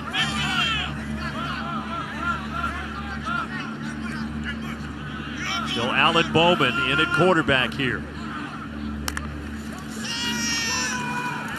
And Bowman's going to let this one fly, but it's not free. Good job defensively by DJ Turner, who last year took over as a starter in the second half of the season. Nice play. Great job. DJ Turner's one-on-one on the outside. They're going to run a go ball on him. Staying patient. Look at his eyes. Running that hip pocket. And then he gets his eyes turned around, gets a hand to find the ball. That's a great defensive play by DJ Turner. And you know who he broke it free from is Darius Clements, one of those true freshman early enrollees that they're excited about at wide receiver. Yeah, but they're really high on him. They said Darius Clements has a Nico Collins type comparison. That time DJ Turner comes out on top. Underneath, little bobble, and then the catch is Max Bredesen, tight end, who takes it to the 36-yard line. He's a walk-on from Heartland, Wisconsin for a gain of 4. I know he's been having a good spring. Brother of Ben Bredesen. His other brother played baseball here, so all the Bredesen brothers, they bleed the maize and blue. He's been having a good spring. Probably the blocking comes natural with an O-lineman brother, but there he is catching the ball. No, Harbaugh has been complimentary of his play. All those tight end weapons, all Seltzer, you mentioned Honigford, a lot of good ones, Schoonmaker, a lot of depth at that position. You mentioned Schoonmaker, I want to give him a shout out. You know, we saw Eric All in the graphic earlier, but those two are a really awesome tandem. They're violent in the run game, but they can do some damage downfield too. And you know, I look at Schoonmaker, he's a guy that reminds me of a Jack Doyle type, a guy, Indianapolis Colts tight end. He could do it in the run game, he could do it in the pass game. He won't get mentions as much as a Travis Kelce, but he's still very effective and very explosive. That's high praise. This is going to be a fun group to watch because, as you mentioned, they were so important to the run game last year, but they also got much more involved in the pass game last year than they had been in previous seasons. That's right. It was a joint effort. I mean, both these guys are extremely unselfish. You know, it's not easy to stick your head in the run game every single week, and you know you're going to get beat up, you're going to be sore on Sundays, but these guys did it selflessly, and then when their number was called in the pass game, they were extremely effective. Maize team trying to work from behind here. That ball batted in the air. Davis Warren incomplete as it falls harmlessly. Second down and 10. Well, if you can't get to the quarterback, you read the quick drop, you get your hands up. That's what they're taught. You see the quarterback settle his feet early in the down, you know the ball's coming out, abandon the pass rush and get the hands up. Great play by Mike Morris. We talked about Mike Morris in the open, and last year reserve on the defensive line, but could play a much bigger role this year. And they like him and his ability to play all over the defensive line. You see him on the edge there, but he can play inside as a 5-tech and the 3-tech disruptor in the run game and the pass game. Third down coming up later tonight. The conference's best will put it all on the line. 2022 Big Ten Men's Gymnastics Championships live coverage continues with the individual event finals. That's at 7 Eastern tonight here on the Big Ten Network and the Fox Sports app.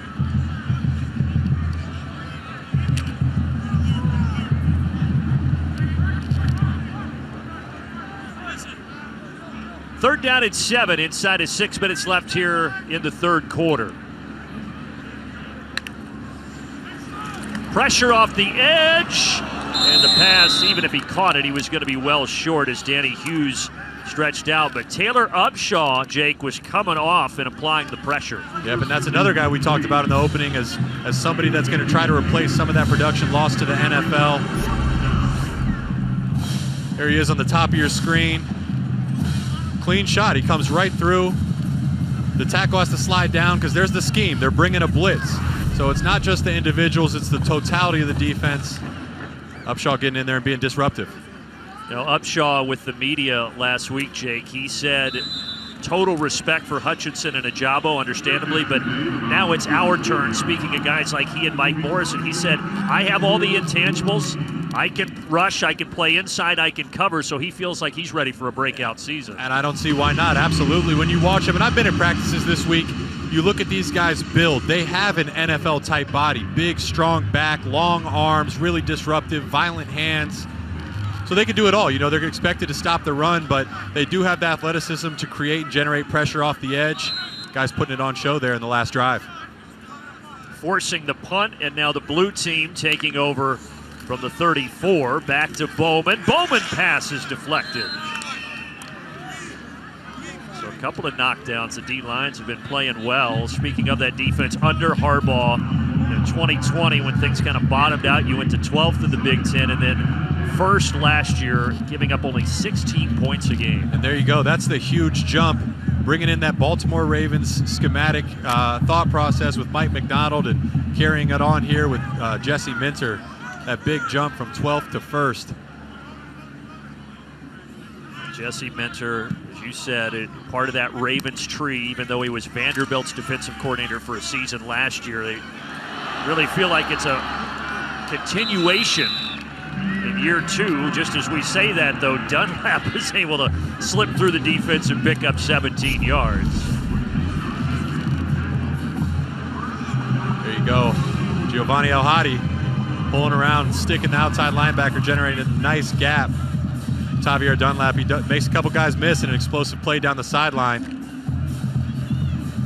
He's had a couple nice carries today. Yeah, he really has. Again, a guy that they think could earn more carries, especially between the tackles, is more of a power back at over 220 pounds. And another opportunity here. Looking like an identical play, a 17-yard gain and then a 9-yard gain there. But we have seen really good defense so far today. Yeah, we have. And that was one of the things we were looking out for today is you're losing a lot of guys to the NFL. Who's going to step up and replace that production? You've seen it there in the pass rush. There you saw German Green in the pass defense breaking it up, and Chris Jenkins there with a nice sack coming from the inside. Jim Harbaugh, it's been a pretty relaxed look for him today in the spring game. Especially nice to know you're coming off of a Big Ten title with a lot of players back. And that'll be a first down run to the 35-yard line.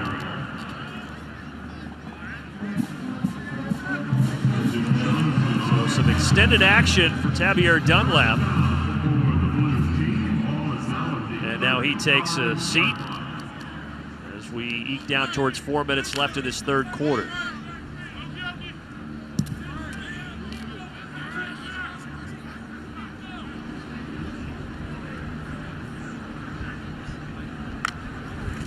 Top. There it is. He's going to go there. Too much. Out in front. There's Darius Clements, that true freshman early enrollee, but just couldn't connect with him.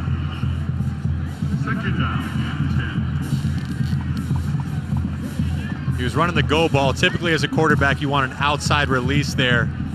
You want to leave that ball outside, but Darius Clements chose to go inside where the safety help was. It makes a little bit of a tougher throw on Bowman. They just couldn't come down with it.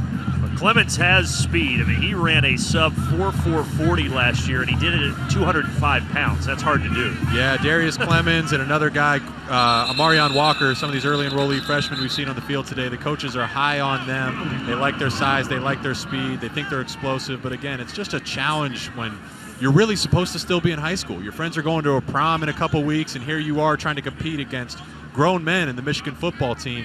Credit to these guys, and they say, hey, I want to fight, man. I want a chance to play this fall. That's why they came on campus. Yeah, but as you talked about, you and Devin earlier, with how crowded that wide receiver room is. There is no foul for false start. There is no foul for false start on the play. No flag. By the way, speaking of great receivers, Devin is actually down there with Ronnie Bell. Hey, yeah, like you said, I'm here with Ronnie Bell. Check, 1, 2. How are you feeling? Michigan There is fans, no I want to penalty know, for everybody false wants to know, start. how is Ronnie Bell feeling? I've been feeling really good, and just excited, especially to see the fans again come into the big house and getting to perform, with the guys in the spring game. I think they're really excited to see you. Obviously, not playing today, but your health is right on track where it needs to be. How have you been able to implant yourself into spring ball and help all the young guys? You got a lot of early enrollees.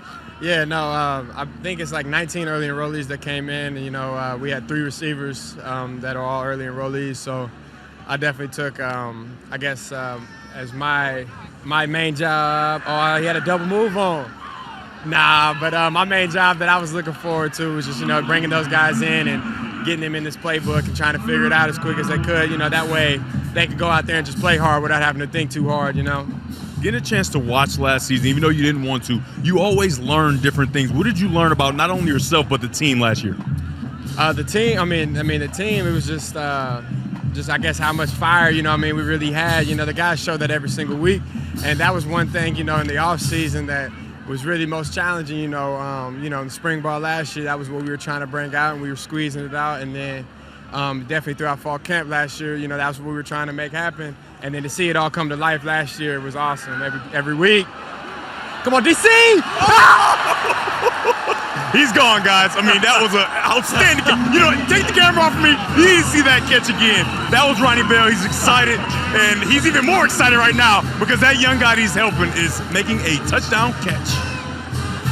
Man, and how about Ronnie Bell sprinting over to celebrate? That ACL looks okay, and now they're going to take a selfie. So the true freshman early enrollee, Darius Clements, laying out, grabbing it for the score. What a play and what a celebration at the end of it.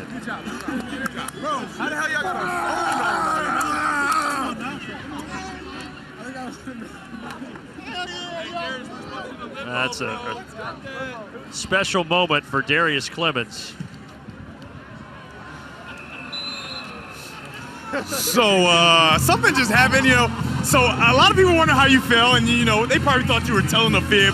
The way you got over there to celebrate with Clemens, do you have to say how you feel anymore? I feel really good. That's something we've been talking about since practice 3 of spring ball. So that's something we was very excited about, man. That's awesome. Thank goodness I'm such a great athlete because I got out of your way pretty quickly. Were you impressed at all? Yeah, no, quick feet. Thanks, appreciate you, man. Appreciate you, thank you. And Darius Clements from Portland, Oregon. His dad, Larry, was also a good receiver back in the day at Florida, and he is highly touted, choosing Michigan over Auburn. Miami, Penn State had a ton of suitors, and they're happy to have him in the maize and gold. Yeah, you can see why they're so excited about him. That's a great play, extended arms, coming down with it for a touchdown. It's a great coming out party for him. But let's go back to Ronnie Bell, man. We can't say enough good things about him. It was so sad when he went down with that ACL injury last year. He was really looking strong. And I've been through 3 ACLs my life, and let's see, there he is. You can see the acceleration. ACL looks healed up, but it's easy to become checked out when you're dealing with an injury. You might slip into a dark place and not be as involved with the team, but all throughout last year, Ronnie was extremely involved in helping the receivers, extremely selfless. Here he is going to celebrate with his teammates. He said he talked to Darius about that exact thing. So he's been a mentor to these young guys, but I know he's excited to get back out on the field and show what he can do as a playmaker. And now with his guys on the sideline, it tore that ACL beginning of the season against Western Michigan. And it kind of really took the air out of the balloon for the moment because he was the guy. But, boy, this team in that wide receiver room, they really rallied the rest of the way. And I'll tell you, as a player, when you get injured, it's kind of a moment. It's a big moment where you have to decide, is this going to make me stronger or am I going to fold into the darkness? And it's pretty clear the way Ronnie's carried himself throughout his entire career, what choice he's made. And I know that's only going to motivate him to come back and have an even better season this fall. Jake, I'm curious. I know it's tough for you to talk about, but you survived 3 ACL injuries. Have you talked to Ronnie at all about going through that process? Absolutely, and I reached out to him. His uncle or dad might have been sitting right behind me at the game, and it's one of those moments when you see the tests going on, the way the trainers are, it's not good, but I made sure to reach out to him and let him know, hey, they fix these things these days. You're going to be all right. They're going to get your ACL healed back up.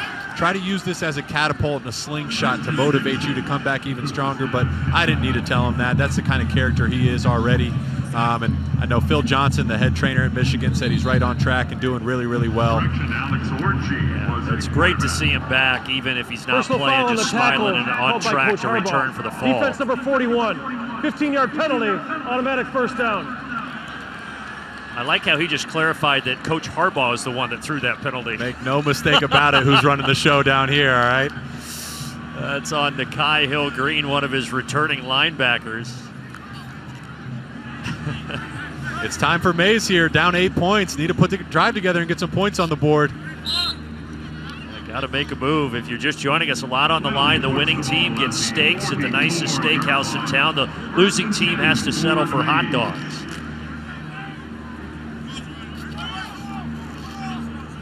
You're taking me for a nice steak post game, right? Of course. That's right. Yeah. You're First treating game, Devin, the way you showed me Devin around, and I? absolutely. Okay, just wanted to make sure.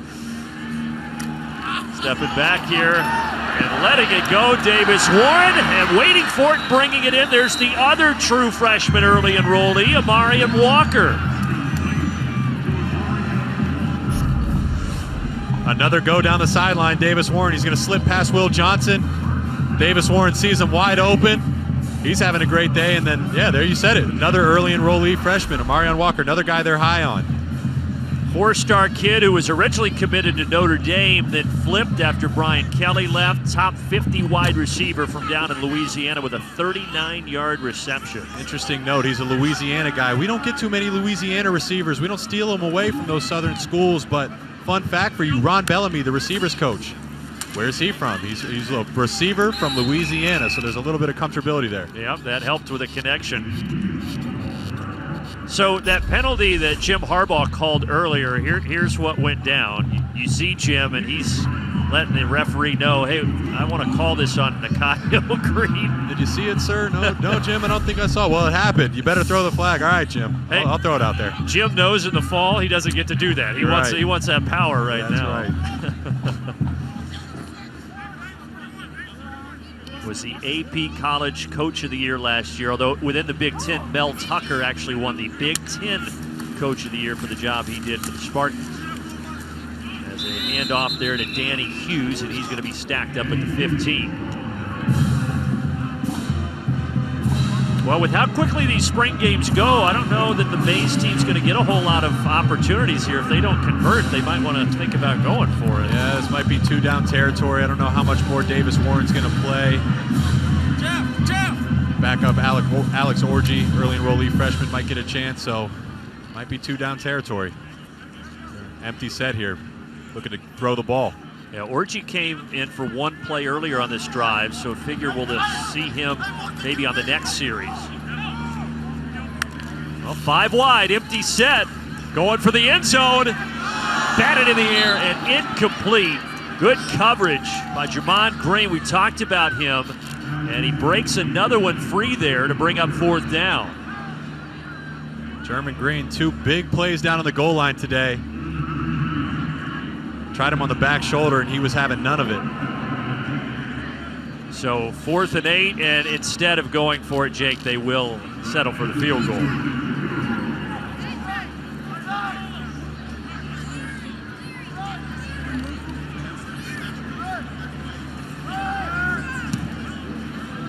think that's J.J. McCarthy on the hold, making sure he can. He's a competitor. Yeah, so even though he's not throwing because of that shoulder injury, you're right, he has been out there to hold on the kicks. Yeah, and even in practice, again, I've been at a couple practices. He hasn't been throwing, but this kid wastes no time, no reps. He wants to be out there so bad. So he's in the huddle listening to the play call, and then while they're running the play, he's walking through his footwork, making sure he gets all that on spot. Field goal makes it 14-9. Now coming up, great softball matchup between the Michigan Wolverines and the Northwestern Wildcats, 2 top 25 programs in Evanston. If we are running a little late, that will start on the Fox Sports app. And then as soon as we are done here, we will get you to Evanston for that matchup. 14-9, 4 seconds left here in the 3rd quarter. Coach Harbaugh is also having a moment with some of the kids in the stands here at the spring game. good crowd. They expected about 25,000. It just doesn't look like there's that many because the big house seats over 100 grand. Call it the big house for a reason. What a good crowd on hand here today.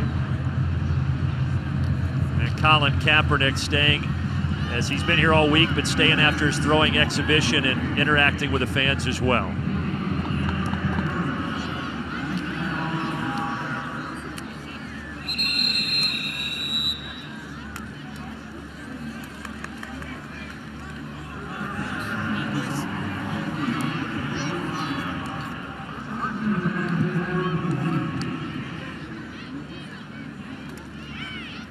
So likely one final play here for the third quarter as Alan Bowman comes back out. You know, sometimes you'll see these coaches in the second half dig a little deeper. Maybe we'll see that in the fourth quarter, but really Warren and Bowman have seen a lot of time here today. They have. They've both done a really good job. And Bowman, the experienced fifth-year senior, the transfer, is just going to hand it off, and that will write an end to quarter number 3 in a 5-point game. We head to the fourth at Michigan Stadium. For the fourth quarter, we've seen Cade McNamara today. His day is over. J.J. McCarthy, again, not playing today due to the shoulder injury, but he'll be ready for the fall. He was brought in 11 games last year in some key situations. And Cade McNamara, though, started all 14, helped lead this team to a Big Ten championship. Be interesting to see how the competition goes in fall camp as this drive begins for the Blue Squad here up 14-9, and Alan Bowman slings it incomplete. But you know, no matter who starts, and Cade McNamara is the leader in the clubhouse, there's probably, Jake, still a spot for JJ like there was last year, right? Yeah, I think at a minimum, that's going to be the floor. I think at a minimum, you're going to see both of these guys at points throughout the season. And it's really strange to say Michigan has a Big Ten champion quarterback, a quarterback that led their team to the college football playoff, and there's quarterback controversy. That's how talented and excited they are about the 5-star sophomore J.J. McCarthy. But you know, one thing for Michigan fans to think about is the quarterback position is a lot more than just arm talent. There's character. There's getting, especially in a hardball team, there's a lot of audibles and checks at the line of scrimmage, making sure guys are lined up and in the right position. As that one is knocked free. Second time they've targeted Clements, but able to break it up. Jalen Perry, the redshirt junior, fourth down. Yeah, and just the way Cade carried himself throughout the whole season. And, you know, he wasn't asked to throw the ball that much. You know, early in the season, people said, hey, we want to see more out of the pass game. But, you know, Coach Harbaugh and at the time Josh Gaddis said, hey, we didn't need to throw the ball. The run game was working. Why go away from it? But there were times in the season, like the Michigan State game, where he was asked to drop back 30, 40 times, and he executed at a high level. So I think Cade is a lot better quarterback than he might get credit for sometimes. And obviously the results, the team results and his personal results back that up last year. Maize team is getting the football back here. Well, let's bring in the former Michigan quarterback, Devin Gardner. I mean, Devin, what's your take on the situation with the quarterbacks and whether JJ, even if he doesn't start, could play a big role this fall? Yeah, I mean, I think I got a really, really unique perspective because, you know, it's kind of ironic that Denard Robinson's back here and I'm here because he run the silver football. And going into the year, we competed like crazy. And coincidentally, we were also roommates, but the competition, and we talk about it all the time, even to this day, it made him so much better. It made me so much better. And because of the competition, they had a package called the Deuce Package. I think Jake Butler will remember this. The Deuce Package allowed for me to be on the field at the same time as Denard Robinson. Now, I don't know if that's for sure what Michigan would do, but the ability to have like a change-up in baseball is very, very important, and it helped the team a great deal last year. And you got to think that J.J. McCarthy is going to be even more mature and able to handle that role even more this year. Well, the quarterback position, this is not one of those two guys, but this is one of the true freshman early enrollees, Alex Orji, who faked everybody out, kept it, and got a huge gain there off the left side. Little read option plays. Reed sees the defense bite inside, pulls it, showing off the legs, the running abilities, a dual threat quarterback running down the sideline for a big explosive game and then finishing strong down the sideline. He wasn't running out of bounds. No, he wasn't. Laid the thunder there, then exchanged some words with Jaden Hood, the linebacker, after a 23-yard gain. Do you remember that Deuce package, though, that Devin was talking about? Yeah, absolutely. At that point, I was a recruit. Denard's last year, I I was a recruit when Denard had left, and then I came in my freshman year. But I remember watching those guys, and when you have that much talent, similar to this current situation they have going on, you got to find ways to put talent on the field. And it's a good problem to have as a coordinator. You can find creative ways that defensives really haven't seen or prepared for traditionally. So look to see a little bit more of that this fall with Cade and JJ. But it's still Orgy out there now. He's going to hand it off, the freshman quarterback, to Leon Franklin. But that defense here, a couple of plays in a row, just stacking them up at the line of scrimmage. And that'll bring up 3rd and 10. Yeah, pretty cool, though. There's Denard Robinson. Pretty cool, as you said, to have all of these guys back on the staff under Jim Harbaugh. Yeah, and what he meant for this program. I mean, he was the face of Michigan football when they were getting revamped and get that back on the big stage. At one point, he was the cover of the NCAA football game. He's just a bright smile, and he's got a great energy to him. And working in the recruiting department, I know he's an asset for this team.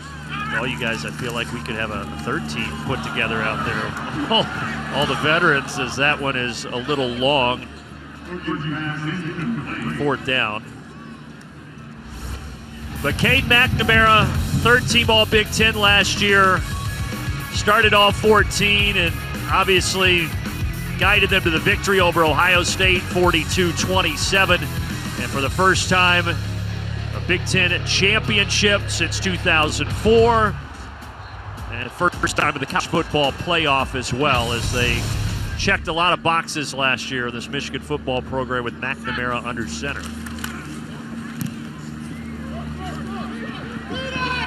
Little pooch punt that will check up down around the 15-yard line.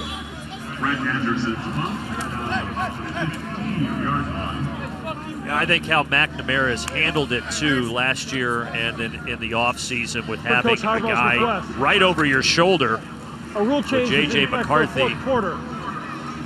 Any judgment call can be reviewed, including holding calls and pass interference calls. Any judgment call can be reviewed, including holding and pass interference calls.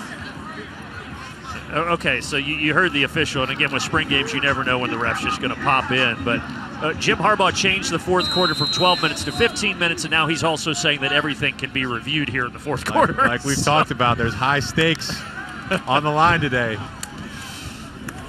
But to put a cap on the discussion about McNamara, what I was going to say is I think how he's handled himself with a guy looking over his shoulder is really a good sign of a great leader. Absolutely, and that's what you need out of your quarterback. Your quarterback's not only the leader of your offense, but the heartbeat of your entire team. And you don't really find out about how much of a leader a guy is until he's tested. And the way he navigated those waters all season and how he continued to show up week in, week out. If he made a mistake in the game, he didn't hang his head. He was back to it the next play. Just speaks on his character and his leadership. And you see him interacting with the teammates on the sideline. The guys love him, and they want to play hard for him. The offensive line love blocking for him. Guys love working with him. Yeah, I mean, the glowing remarks from the teammates and the coaches about McNamara, just about as glowing as you'll ever hear for a player. But now he's just going to sit back and watch, and he's a winner no matter what because he's the only player that played for both the Maize and the... Yeah, that's not fair. So he gets a steak either way? Is that what that means? When you win a Big Ten championship, you might get 2 steaks. I think he should also have to eat hot dogs with the losers, though. I think that's only fair. Dunlap picking up the first down here to keep the drive alive.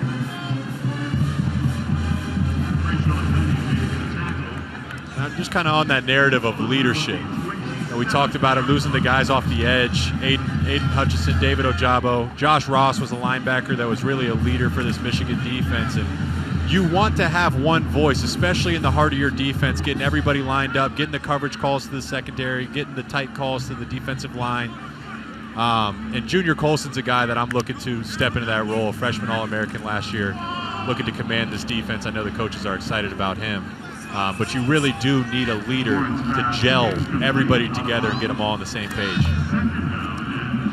Yeah, that's a good point. Leadership on the defensive side key as well. And you mentioned it at that linebacker spot as a late flag just came in. But intentional grounding, offense number 15.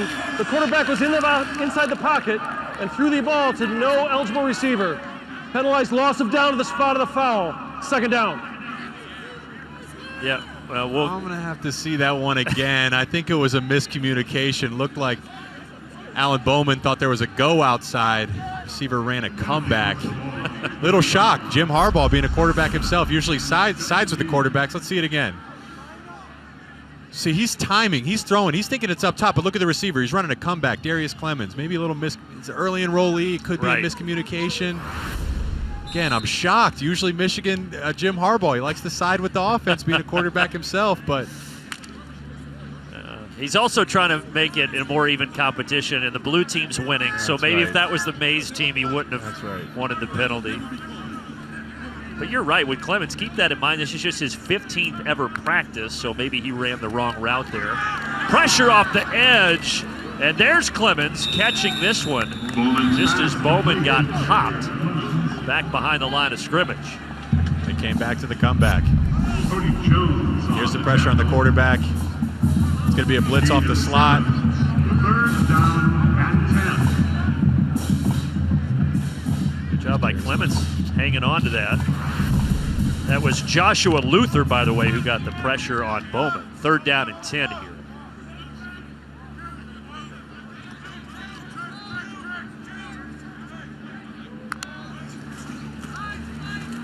And Bowman back to Clements, who's become his favorite target here in the last couple of drives. Second effort going to be close.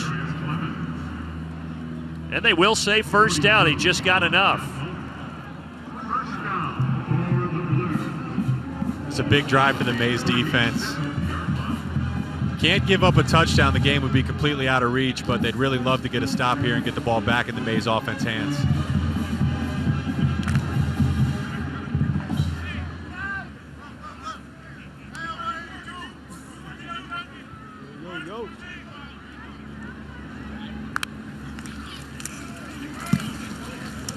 Handoff, good run here.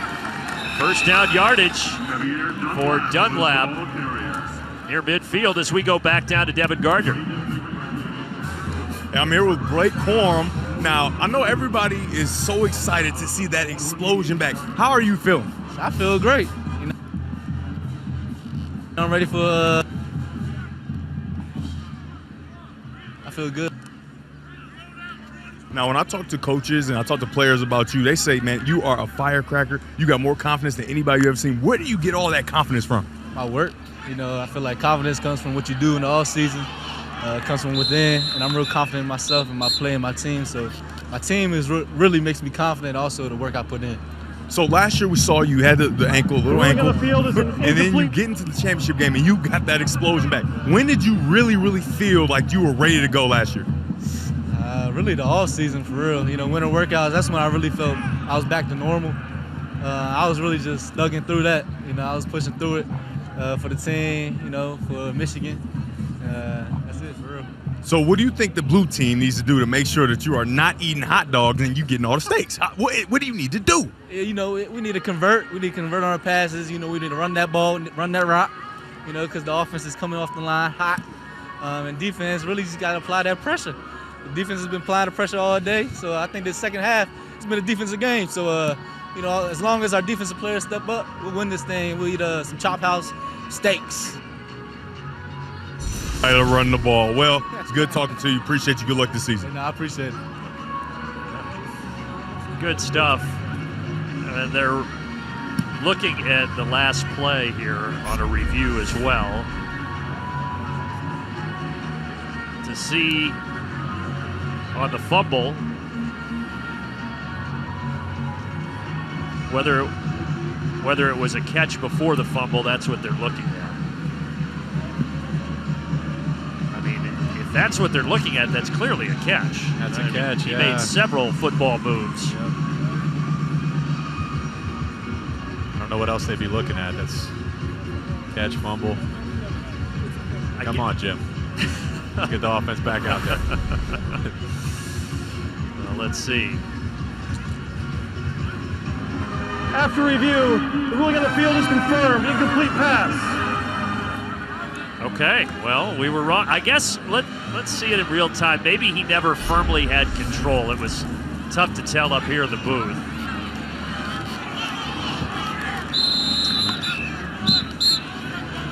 It's take a look at this angle. Boy, I don't know. I thought he had it. No. I guess they thought it was just jostling free in his hands. Or does it come back to keeping this game nice and close? Trying to keep the Maize in it. That. There's a nice thrown ball, but knocked free by Makari Page, able to get a hand on it, disrupting it from Clements. He had him. He had a couple steps there, just a little bit underthrown. But a nice play. You see there, he had a little separation, but nice play. Makari Page getting around, getting his hand in there. And Clements has 3 catches for 52 yards and a touchdown. Been targeted 7 times, so since entering the game in the second half. Big third down for the Maize defense here. Got to get off the field. Out of the gun, they're going to swing it out. Incomplete. Dunlap could not hang on. Even if he did, though, he was not going to get to the first down marker. So the Maize defense did its job.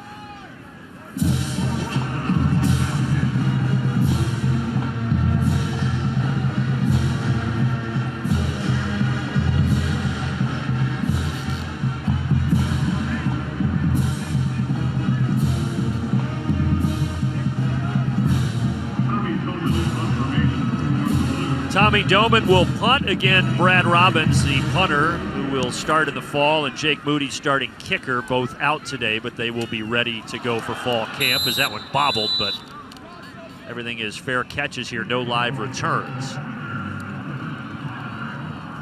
47-yard punt by Doman. And now that Maize offense, trying to work from behind, will once again be piloted by the freshman from Texas, Alex Orji. Decommitted from Virginia Tech when Justin Fuente left there and ended up signing with the Wolverines. We saw his legs last drive, but to go 95 yards, try to score a touchdown, we're going to need to see some balls thrown through the air. Well, he threw for over 2,000 yards last year as a senior in high school, had 28 touchdown passes to 8 interceptions, but that one a little high.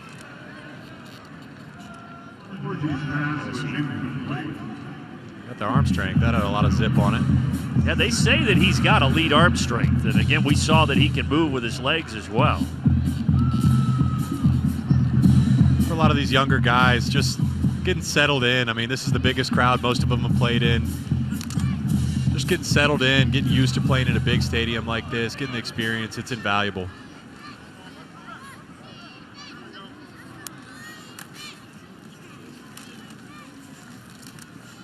Taking this out to around the 9-yard line. Third down, Danny Hughes, special teams ace, a senior who only has 1 career carry, getting the opportunity there.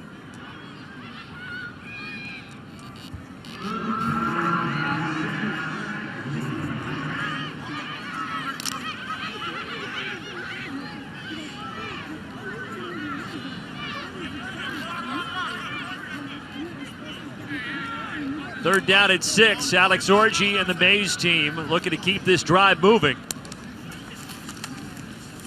He's going to let it go, hit as he does, and he airmails it as the pass was intended for the freshman Amarian Walker, but the 2 freshmen could not connect, and it's 4th down, and they will punt it. There you go, another blitz off the slot. There's German Green again, and when we talked about replacing the pressure, it's not just going to be single individuals, it's going to be a scheme. And talking to Jesse Minter, he said last year, evaluating the film, they didn't need to get that deep into their blitz packages because they had 2 elite pass rushers off the edge. So this year they expect to get a little bit deeper, show some of that Ravens philosophy, the exotic blitz packages to create pressure in creative ways. Tell you what, German Green's had a nice little spring game here. 44-yard punt. Folks, get all the news and highlights from a busy day around the conference on The Big Show. It's tonight at 9 Eastern right here on the Big Ten Network. But German Green the last 2 years really more just special teams. His brother Jabon has had more action on defense, but maybe German earning some more time here today. Absolutely, and that's what these spring games are for. Just put it on tape. Just more film for the coaches to see, build more trust. Made a couple of really nice plays. Javier Dunlap, the ball carrier. Dunlap on the other side. Dunlap now with 16 carries in this game, and he gets 4 yards there. He's carried the ball more than anybody else in a Michigan uniform. He's looked pretty good doing it. Yeah, 69 yards and a touchdown. He was an early enrollee last year, but only played in 2 games. And the rule is if you play in 4 or less, you can keep your eligibility. So he's a redshirt freshman this season. He gets yet another carry here. German Green. Let's get some of the highlights. Made a few nice plays. Yeah, here he is blitzing, creating some pressure off the slot. Also made some plays in the pass game, one-on-one coverage up top. They try the back shoulder fade. Look at him get his eyes around, get his hands in there, break up the pass. When they've thrown his way, he's been present. Showing a little bit of everything today. He and his twin brother, 5th-year seniors. Corner blitz. Looks like they might be doing a corner blitz. Makari Page down at the bottom of your screen. Let's see. There it is. Safety's coming over, coming off the edge. He's coming, but he's picked up. And the pass completed and breaking free. Down inside the 30 is number 30, Will Rolap, the junior from Darien, Connecticut. Nice catch and gain of 19 yards for the walk-on. Yeah, so they're sending 2 off the edge. It's going to be a nice job by the running back, Nico Taveria.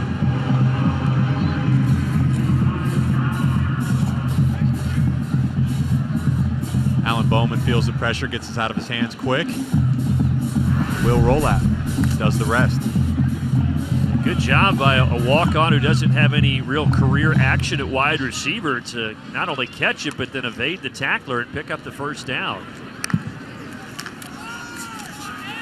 Another tote for Dunlap. This is a big moment, a big day for some of these guys like Rolap, some of these walk-ons that are the unsung heroes. They do a lot of the dirty work in the week. They're the scout team, and listen, those scout teams, they're playing Michigan State. When it's Michigan State, they're playing Michigan State's offense. They're playing Ohio State's offense. They're trying to give our defense a good look. So these guys do the thankless job. They put their bodies on the line for the betterment of the team, and then this is their chance to go perform in front of a live crowd on live TV. And some of them have really stood out today, including that last catch by Rolap. And now they're going to do a reverse and throw out of it. Clements passing complete down to the 5-yard line. Bredesen bringing it in for a nice gain on the trick play. Coach Sharon Moore, he said he had some tricks up his sleeve. Gonna be a reverse and then a double pass. Darius Clements sees Max Bredesen slip out into the flat, hits him. Sharon Moore, he's leaving nothing on the field. He wants the stakes. Another trick play. So how about Clemens? 3 catches and a touchdown, and now his first pass completion. It goes for 21 yards to Bredesen, sets him up 1st and goal. Quick throw, touchdown! They weren't lined up. Sam Sterich as they catch him off guard, and they expand their lead with 4:33 to play. I think that's the early enrollee, Keon Sabb. Let's get a look at it here after the celebration. That's an interesting celebration. I've never seen that one before.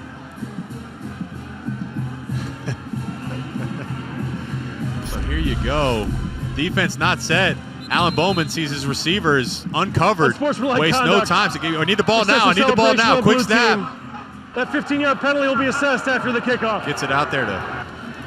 Oh, Jim Harbaugh had him throw a penalty flag for an excessive celebration. Get out of here, Jim Harbaugh. What are you doing? He's just trying to get the Maize team back. Look at him smiling. He's having fun with it. I don't know what it was, whether it was the limbo or what, but I thought it was fantastic. Did they rehearse that? They knew it was coming? Yeah, the extra point no good, so that keeps it an 11-point game at 20-9. But you were right. You mentioned Keon Sabb defensively. He was out of place on that. And there's the it is the limbo, right? That's what they're doing there. Sam Sterich, Jake, another walk-on. Good to see him get a touchdown reception. Yep, here. he was ready for his moment. But, you know, that was one thing that the Michigan defense struggled with last year. At times, they were really late getting the call in, late lining up, and offenses were able to capitalize on it. So, again, it's a spring game. We're not going to get too emotional about it, but obviously the blue offense made them pay in that situation. And now a 20-9 lead, and the blue team is 4:33 away from a steak dinner. Clock's ticking. Maize team needs a touchdown, a 2-point conversion, and a field goal just to tie it. I don't know if there's any overtime rules. Well, with Jim Harbaugh, it's whatever rules he wants to play by. That's right. You got anywhere to be, Brandon? We might be going another hour or two here. Well, no, I'm Goes going into overtime. You're taking Devin and I for a steak. That's so right. That's right. We got plenty of time till dinner. By the way, do you know, do they eat the steaks and hot dogs tonight? I don't know. Yeah, I don't know. And I don't know if they're ordering it into the chop house or if it's a private room dinner. The 15-yard penalty. Can you imagine the look on the server's face? Celebration will be enforced at this time. The ball will be placed at the 40-yard line. 1st and 10.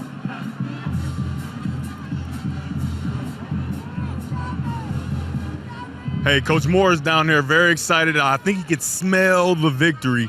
And he said for sure they go eat those steaks at the Chop House right after this. Okay, so like I was starting to say, can you see the server's face when 60 Michigan football players walk in hungry? That's a good couple cattle they'll need to call in for their services. Yeah, right now the backup chef at the steakhouse is listening. He's like, oh no, I'm going to get called into action tonight. They're going to need 2 back in the kitchen. Alex Orji keeping the ball himself and running it out of bounds after a gain of 8. Now the Maize team, not out of this yet. Like you said, they need the touchdown, 2-point conversion, a field goal, but they do have all 3 timeouts.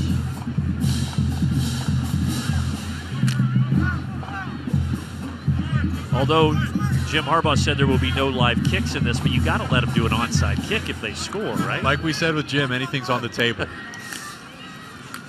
And he wants to see guys compete. Missing there, they're trying to get that freshman connection. Orji to Walker, but he threw it wide. 3rd and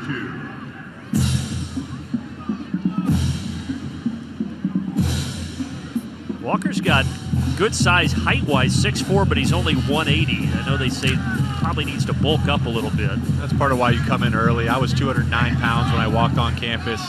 You don't play tight end at 209 pounds. A lot of guys thought I was a kicker or a punter. But by fall camp, I was 245, so I put on 36 pounds.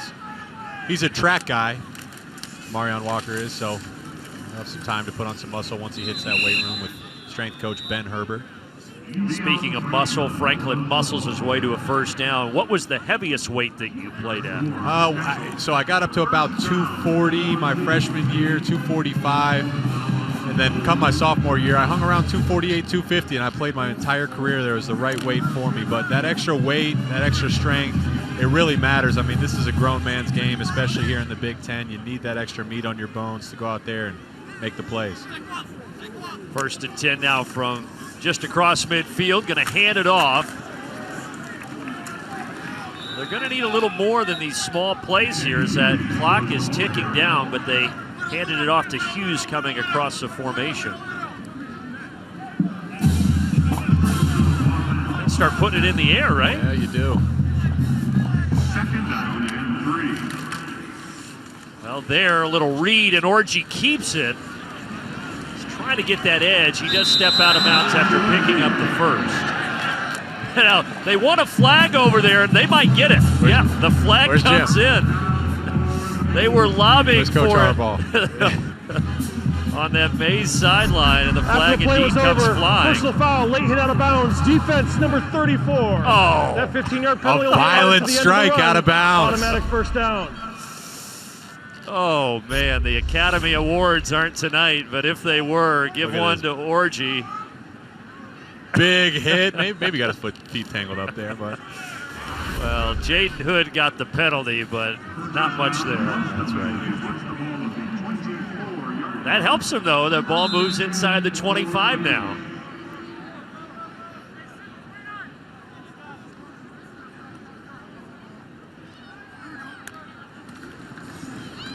It's been a heavy dose of the run game as they go back to Danny Hughes. And Hughes will take it to the 16-yard line.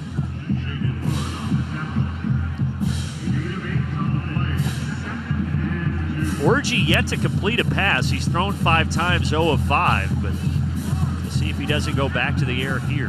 Now would be the perfect time for a completed pass. Now instead, another run. Now you could go ahead and kick the field goal here if they are going to let him onside kick, because you're going to need it at some point.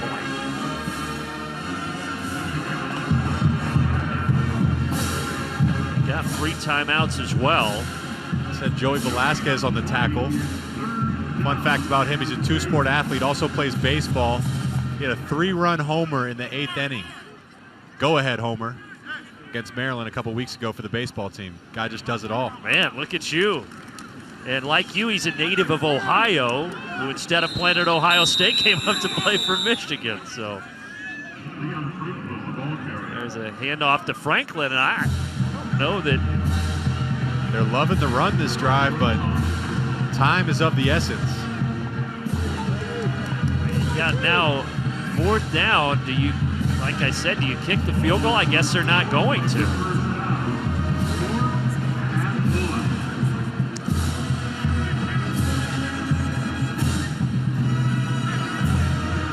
Well, they're going to empty out the backfield.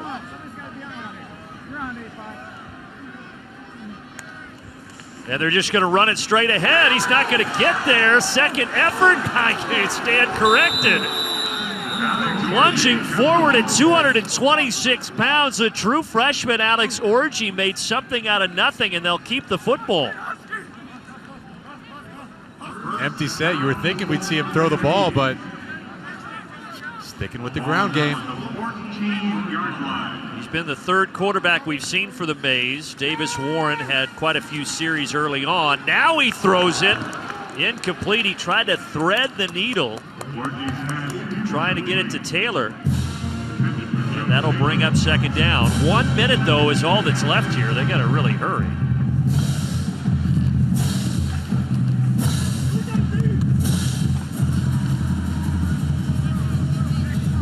Even though he hasn't completed it, you have seen the arm strength of Alex Orji. It jumps out of his hand. He's obviously a really strong athlete. But again, he's walking on campus as an early enrollee. It's a lot to process at that quarterback position. And that one bobbled and then caught, but that really messed up the rhythm.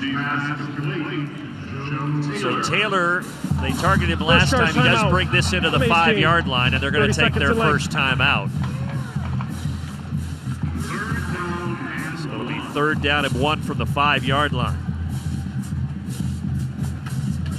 I'll tell you what, when we first got here, the sun was shining and it wasn't that chilly, but the second half, the sun's gone behind the clouds, a little breeze blowing. Chilly here for the Michigan spring game. It's perfect weather when you're down on the field. I used to love this weather, but now being up here in the press box with you, a little chilly. Welcome to the soft side of football. Yeah.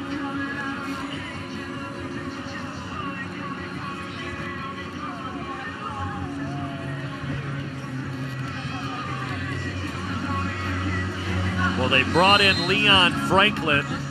Pistol set here as he's behind the quarterback, Orji. Now they motion him out. They've done a lot of this with Orji just trying to keep the football. It's taken from him, but they're going to say the play was blown dead before Jaden Hood could march the other direction. The runner's progress was stopped before the ball came loose. 4th down. Charge timeout. Maize team, they're 2nd in the half. Let's listen for the whistle. Let's see if we can hear it.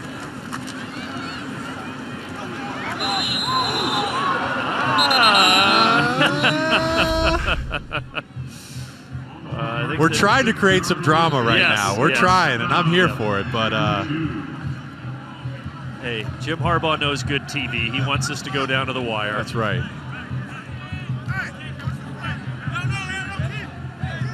Yeah, the official's arm so might have been waving there. At any rate, they're going to try a field goal. We talked about this. You need a field goal at some point anyway, so they're going to try to get it here. And and then they would need a touchdown and 2-point conversion. And Rhett Anderson, despite the laces being in there, was able to poke it through no problem. So 20-12. They have 1 timeout left and 37 seconds. So this is the freshman class, the true freshmen, some of the early enrollees. Will Johnson, Mason Graham, Alex Orji, and Darius Clements all getting extended action here today.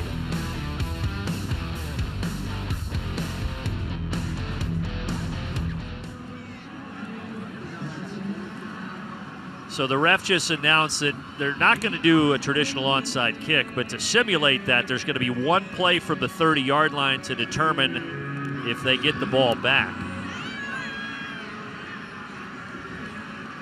The problem is they got to get 10 yards? I was just going to say, the problem is we don't know what determines whether they keep the football here. I think, 4th and 10, they need 10 yards. They got 1 play to get a first down. Okay. We're learning on the fly with you folks at home. So this year's version of the spring game of the onside kick is that you get the ball back and it's 4th and 10. Can't run a... Okay, they got Davis Warren back in the game. Maize team wants the stakes. The redshirt freshman who's 10 of 21 throwing it in this game. Second charge, timeout. Blue team, 30 seconds. Now the blue team is going to take a timeout here. These coaches know what's on the line. As you mentioned, for the Maize team, Steve Klinkscale is the head coach. For the blue team, Sharon Moore. Colin Kaepernick, he's still on hand. He's been signing autographs most of the second half for the fans that have stuck around here. He put on a throwing exhibition at halftime that was guided by his former head coach of the 49ers, Jim Harbaugh. He's even signing Nikes right now.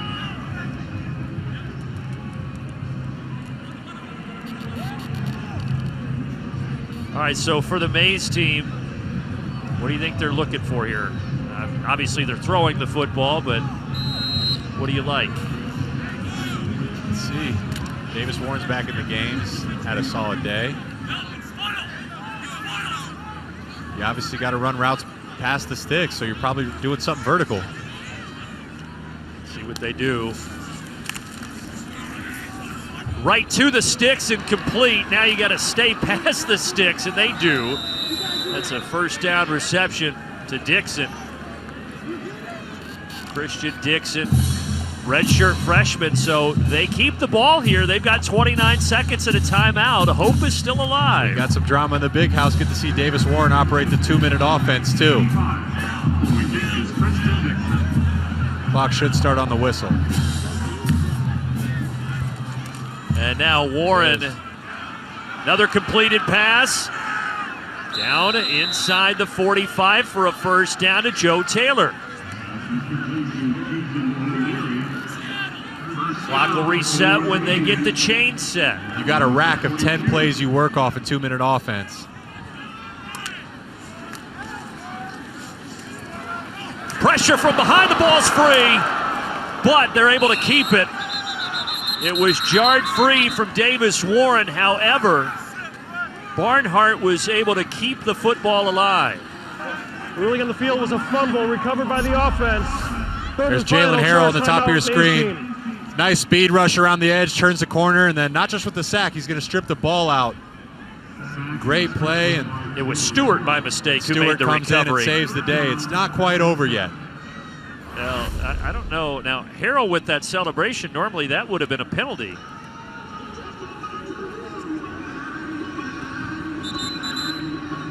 But they let it go. With the sack, though, they're all the way back at their own 49-yard line with 13 seconds left here. I think Maize just used their last timeout on that one.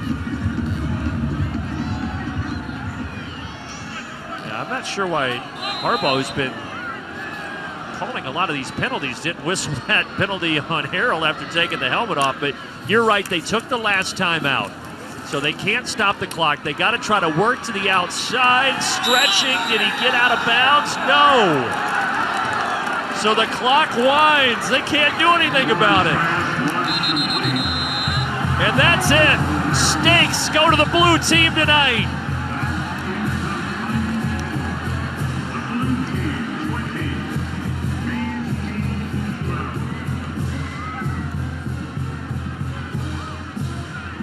Well, the Maize team tried to get the comeback, made a little drama late, but the blue team 20-12 victors, and they will be sinking their teeth into the filet mignon this evening. Overall thoughts, what'd you think today? Defense maybe a little bit more than the offense? I thought the defense showed up, and they really showed that they're still going to be able to generate pressure, but it's going to come from more of a schematic standpoint. They had a couple really nicely timed and nicely executed blitzes. Got to feel good about the defense. Devin is with Coach Harbaugh. Coach Harbaugh, I mean, this atmosphere is amazing. You always preach enthusiasm unknown to mankind. How was the enthusiasm today? It was great. It was an environment of energy, no doubt about it, and loved it. The thing I'm most happy about is there was no injuries. That's very important. You had Colin Kaepernick talk to the team. You had him out here today. How did you think the day went for him as he put on his skills on display for the first time live? Well, he affects people in such a positive manner, and he did that with our football team during the week. I thought he did a heck of a job throwing the football. I mean, still looks like a beast athlete, same genuine, down-to-earth guy. And whether he was in the weight room or on the field throwing this afternoon, I mean, he's like a kid in the candy store. It was same old Cap. Now, we saw some flags out there thrown from the coach. Is Coach Harbaugh, Coach Referee Harbaugh? So we made a few rules. You saw the one there at the end in lieu of an onside kick. Yeah. Trying to, we made it a 4th and 10 from the 35. We had one other rule. There was no tackling below the waist, and there was that one flag for tackling below the waist by Nakai. But all in all, I thought everybody took care of each other. It was very competitive, and guys had a lot of fun. Now, hot dogs and steaks on the line. Yeah. You didn't coach a specific team. Are you going to eat steaks or hot dogs? You know what? I like hot dogs just as much as steaks, so yeah. Probably go with the hot dogs. You go with hot dogs? Yeah. All right, thanks, Coach. Appreciate you. All right, thank you. Appreciate it, Devin. That was a typical Coach Harbaugh answer. Hey, partner, enjoyed it. Great job today. It was great to be up here. All right, that's Jake Butt, Devin Gardner. I'm Brandon Gaudin. We appreciate you watching the Michigan spring football game with the blue team getting the 20-12 victory. After the break, we'll have softball, top 25 battle between Michigan and Northwestern from Evanston. So stay tuned for that. Thanks to our entire crew, Bart Fox, our producer, our director, Andrew Blaustein, and everybody that put on this event. We appreciate their hard work as we say so long from Ann Arbor, Michigan.